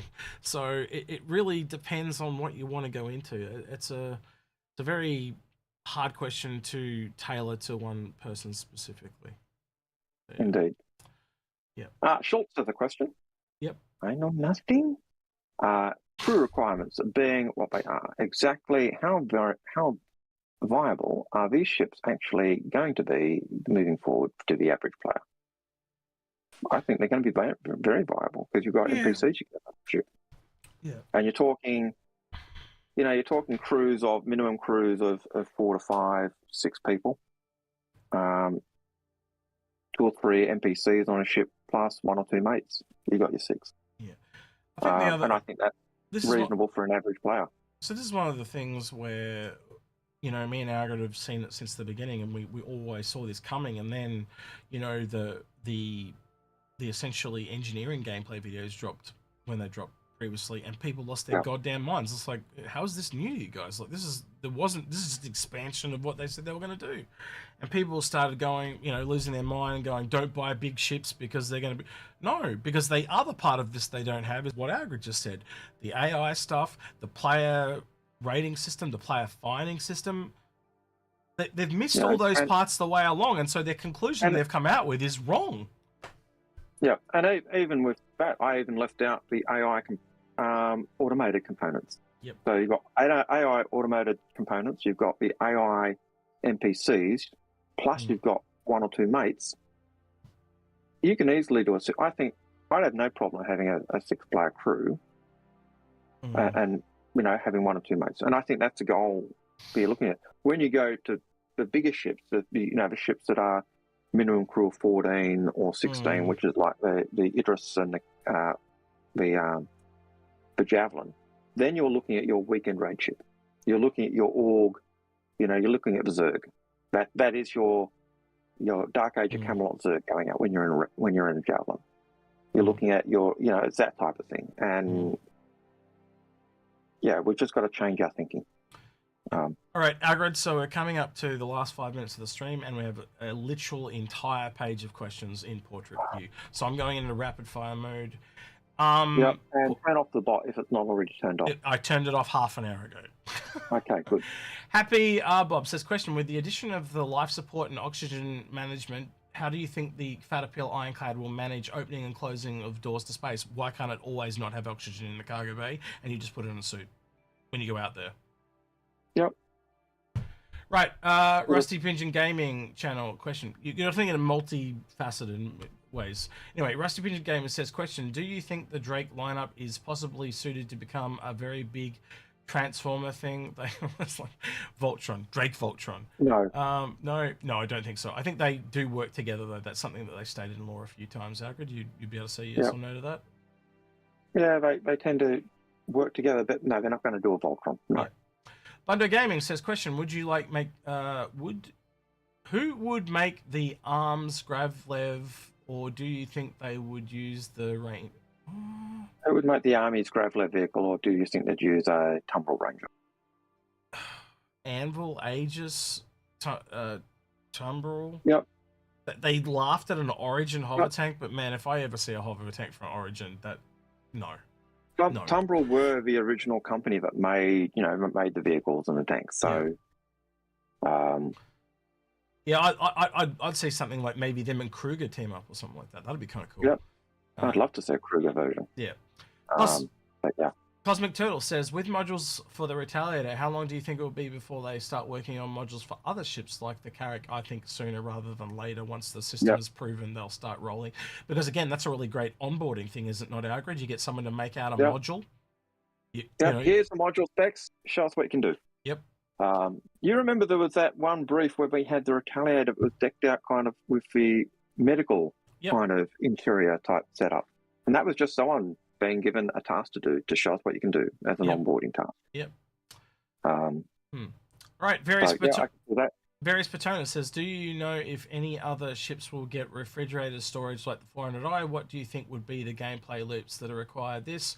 What other manufacturer would you design a ship for this? So yeah, we actually talked about this when the 400i came out. Algared was correct in mentioning the Caterpillar. Anything else other than that, Algared, I think would go into speculation, yeah? You can go the 890 jump because it's got a massive kitchen fridge. But yeah. there is an element of that in other ships as well. But yeah, I need my microphone, but it's behind the green screen. So, in other news today, Old Man Hurston was found frozen in his fridge. Yeah. Anyway, right. Yep. Greetings Go from for Puerto it. Rico. I have $650 in credit. Should I get a merchantman or a crucible and an endeavor? Put in some Warbond CCUs and get it for cheaper than $650. And get both. And if you get your savings down, there's no reason you can't get both. Well, in this case, it's all three. But I would say if it's a choice of only two, I'd go Crucible and Endeavor because, we're the cold of Crucible Endeavor. So, So just as a side note, I was looking at my Polaris the other day, Algared. It's down to 20% of its original purchase price. And I was talking to Sandgroper on General Desperado's stream, and he pointed out something very interesting. When that ship comes out with the pricing, that means we beat someone's record for CCUs at 17%. Ooh. So we're about to have a whole bunch of records broken when that thing releases at the end of the year. So the current record is 17% on a Carrack, but that means with the Polaris coming out, we're going to get a new record, boys and girls. So yeah. So that's 17% of the purchase price is what they paid based on the original. Yeah, of the full recommended retail price, you only paid 17%. Yeah, crazy. And I reckon the Perseus, not the Perseus, the Polaris will be. I'm hoping for 15%. We'll see what we can get, but that is scarily good when you start to think of it. Like, and you remember the reaction when you and I said it to Sandy? Can you imagine if we turn around and go, "Oh yeah, that's been beaten"? Yeah. Yeah, she was shocked to think of that, and I think she was shocked because she always thought of the idea of being true to that. You won't be able to get the ships cheaper than you buy them now. And I still think that's true. Those ships that are sold as is, you cannot buy them cheaper than they were. And if people use CCUs and do it over 4, 5, 6 years and end up getting cheaper, they're still not getting it as cheap. They're still held to the promise. They didn't sell that ship for cheaper. But if you've been able to use your CCUs to get it cheaper, that's a bonus for you, and all credit to you. Yeah. So I don't have a problem with it. Well, straight off the bat, if I still had my referral Gladius, it would bring the price down. It would I'd already beaten it, right? Yeah. But I use my referral Gladius on something else. So yeah. Pennypen, Zeus ES. Do you want this ship or the CL without any exploration gameplay? So going back to when we did that episode, Algared, I just instantly think of the not being a base Zeus variant, and it's very obvious when you lay them all out like you and I did. It's going to sound really weird when I say this, but the Zeus ST is the most appealing of those to me at all, and that's probably because when you're not using it as a racer, you're using it as a smuggling vehicle. Right, and I think that is probably going to be the coolest variant to me, because that or the Marky Mark. I think they're the two. Yeah, I think the racer / smuggling ship and the Mark are the two that'll be where it's at. Yeah. Lars has a question. Does the Ironclad have huge weakness with the command module mounted outside the fortress? I think that is something that I would love to have seen answered in the questions, because if that's actually where you fly the ship from, and this actually came up on StarJump's stream, and we talked about it, and I just went back to the ability to put any MFD on any MFD screen. So eventually, if you choose to, you could fly it from the command deck rather than the command module. So that's where I go, well, then it's not a weakness.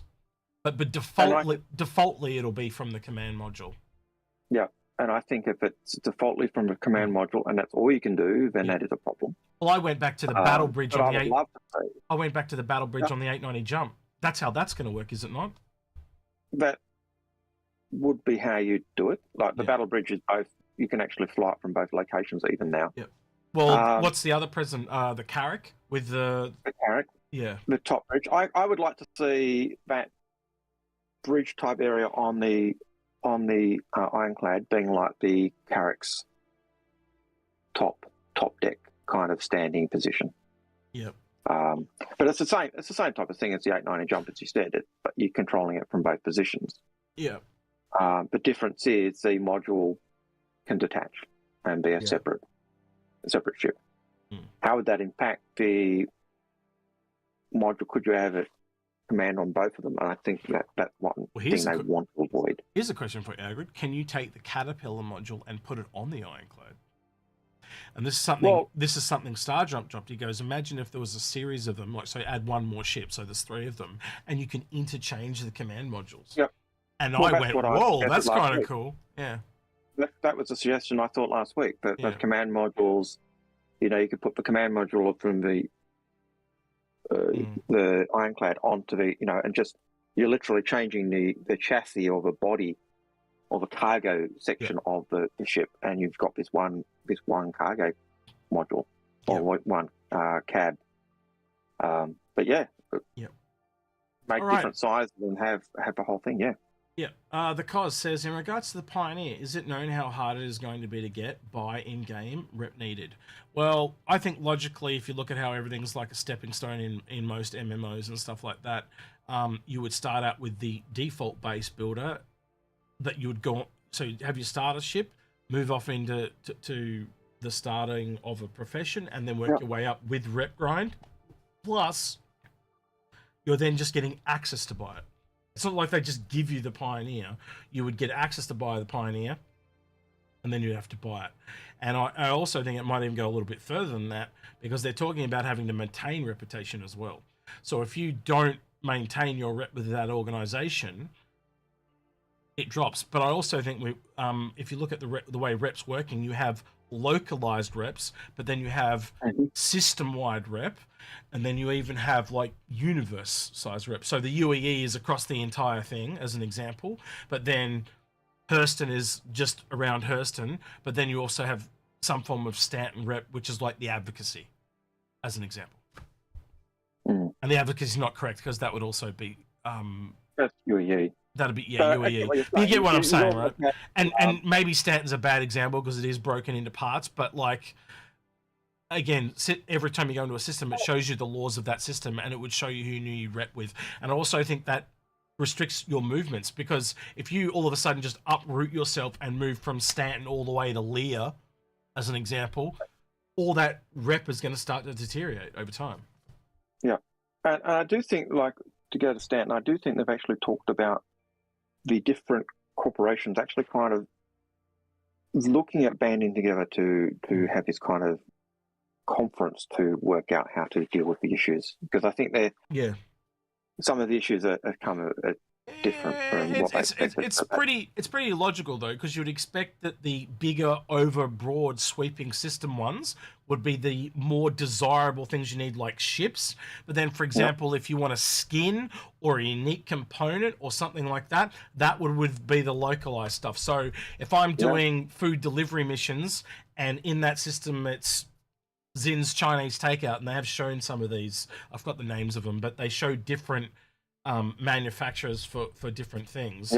I would be able to get access to that skin. But then if I go 2 systems over, that I'd start to lose that, but then I'd be able to gain it with the Korean barbecue joint. I don't know, I'm making them up obviously, but you get my point, right? So it's more localized things, but I'd still be able to get ships from them, or I'd be able to get ships from the other guys, and probably based with there might even be rep with direct manufacturers. So, for example, if I'm doing missions for MISC, I get access to all the MISC ships. We don't quite know yet, but you can logically see how it would work. Like, and in terms of price, you can work out the price just based on how expensive a ship is now for cash and how far it will be based on things. Again, when a ship's made for 10 people, you can't sell it to 10 people, so you've got to bring the price down so one person can buy it. And that's why it goes back to what Chris said. You know, the example he gave was the Idris will be 10 times the price it is now. So if that's worth $3,000, it'll be akin to, in Alpha UEC, $30,000 US, and I reckon it'll even be bigger than that. I think some people are in for some really rude shocks when it comes to claiming ships in the future. Like, I would not be surprised if once the time to kill goes up significantly, right, I could literally see and I'm not joking when I say this, right, in the neighborhood of months. If you lose an Idris, I reckon it could take you a couple of months to get back. I wouldn't have said months. I'd have said aim. But yeah, mate, 100%. Let me rephrase that. Time is going to be a lot more expensive than people expect. I think it would be a couple of months if you don't expedite it. Maybe. Because then it makes it a shoot. And how much is it going to cost to get an Idris back? Yep. Pretty penny. Back. Yeah, you get my point though, right? Yeah. This segues into the next question, because we're fast flying these. And do you expect to be able to crew a medium ships fully with AI? Yes. If I'm talking medium ship, that's what kind of Connie size. Yep. Connie is 4 people. Me, a couple of automated turrets and an NPC crew. Yeah, 100%. We literally sat down, Algared, and we kind of went through all the professions we could think of, and most of them you can fake it with AI. We actually, we know they can do this with the player rating system and take an average player rating and how long it takes them to do something, copy that to an AI, and though the AI is doing this animation that you're seeing in third person, it's just running a timer. Ding! Complete. They don't have to. The only one that we actually thought of, Algared, that they would have to physically do, there was 2 of them, was physically flying and physically shooting a turret. We already know they can fire turrets really, really well. So the only one becomes flying, and obviously that's going to be worked on for squadrons. So, like, you can have your NPC crew help you fly a medium ship with ease. Yeah, absolutely, 100%. Same growth back. The question, because we're fast firing these. Yeah, go for it. Do you think CIG may sell the Upgun Polaris as a kit, a bit like the K kit for the Idris? Sounds like an idea to me. Again, don't give them ideas because they will sell that. But absolutely, come to Citizen Code. Oh, here's your Polaris. Oh, by the way, give me another $200 for the laser module, or the whatever module, or the upgun turret module, the torpedo module. Absolutely. Yeah, come to CitizenCon and get the kit in your bag, but everyone else has to buy it. I lots of ways they could do it, but 100% they'll bring out a kit for the Upgun Polaris and sell it because it's low-hanging fruit. Sounds it's easy money. It updates all the guns. Might even add some what do they call them? PDSs? Is that what they call PDSs? Yep. Point defense. Stuff like that. You know, I absolutely could see that as a thing for the Polaris because again, just like we were saying before about the working through rep and working up to the Pioneer. You need that progression they want that progression on some of the bigger vehicles. And I think you see that on the Idris to a T, yeah? PKM, it makes a lot of sense to me. Gives you something to work with. You don't want to just go, I've got the top ship in the game. No, doesn't work like that. I want some, you got to give them some progression, something to work beyond what they got. You know? Yep, so. T-Town Scott says, I'm pushing SC. Yeah, that's fine. I'm taking control. That's fine. Why are they releasing the Zeus in phases? Gameplay. Ready? Nope, gameplay. That's why we haven't got an official. That's why we don't have an official race for the SC. We don't have bounty hunting for the Marky Mark, and essentially you've got the exploration that's got to go in. So that's scanning, and then the only one that really is going to work straight off the bat is the CL because it's cargo. Yep.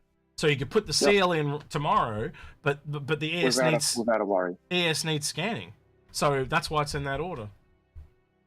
Yep, 100%. Hadn't thought of that. I just in the brief bit, but yeah. The next question from T-Town Scott is there a site that ranks the foods? I haven't seen one, and I haven't even thought of even doing it myself. Looking to see Town Scott's website coming soon. Town Scott's Culinary. Citizen Culinary. I don't know, there's a word in there somewhere. Yep. Culinary Citizen. There we go. Got it. CulinaryCitizen.com by Town Scott. Yep, Scott's Culinary Citizen, yeah. And if you don't see it soon, you know where to send your complaints. Town Scott. Just want to make that clear. When you eat poison food, it's Town Scott is the person you complain to because they were maintaining the site. Yeah. You poisoned some Uwu girls, I don't think anyone has, but it would be certainly something worthwhile as those things certainly come into play. Hennypen says a comment about some ships being retired because it's easier than reworking them to work on their current game designs. Do you think it's possible for the biggest concepts like the Orion, the BMM, the Endeavour to be cancelled rather than reworked? I think a lot of it was because it was a small fighter. Yeah, and I think the problem they would have with cancelling the Orion, the BMM, and the Endeavour is the fact they've sold the ships and the modules. I think your answer to that too is the Retaliator. The Retaliator. They didn't do broad sweeping changes that we all thought it needed. They just, I was surprised by how little they'd done. It was really just those internal modules that had really been updated, and the door.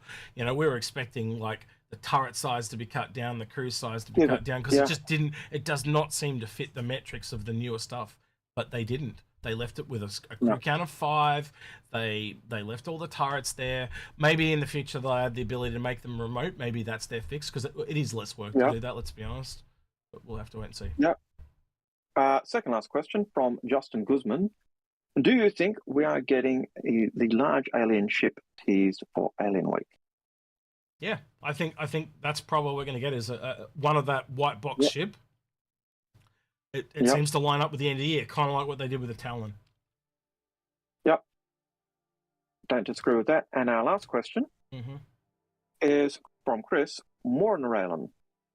Given its bespoke triangular cargo pods, how will you call cargo to your cargo elevator to be brought into rectangular or triangular containers?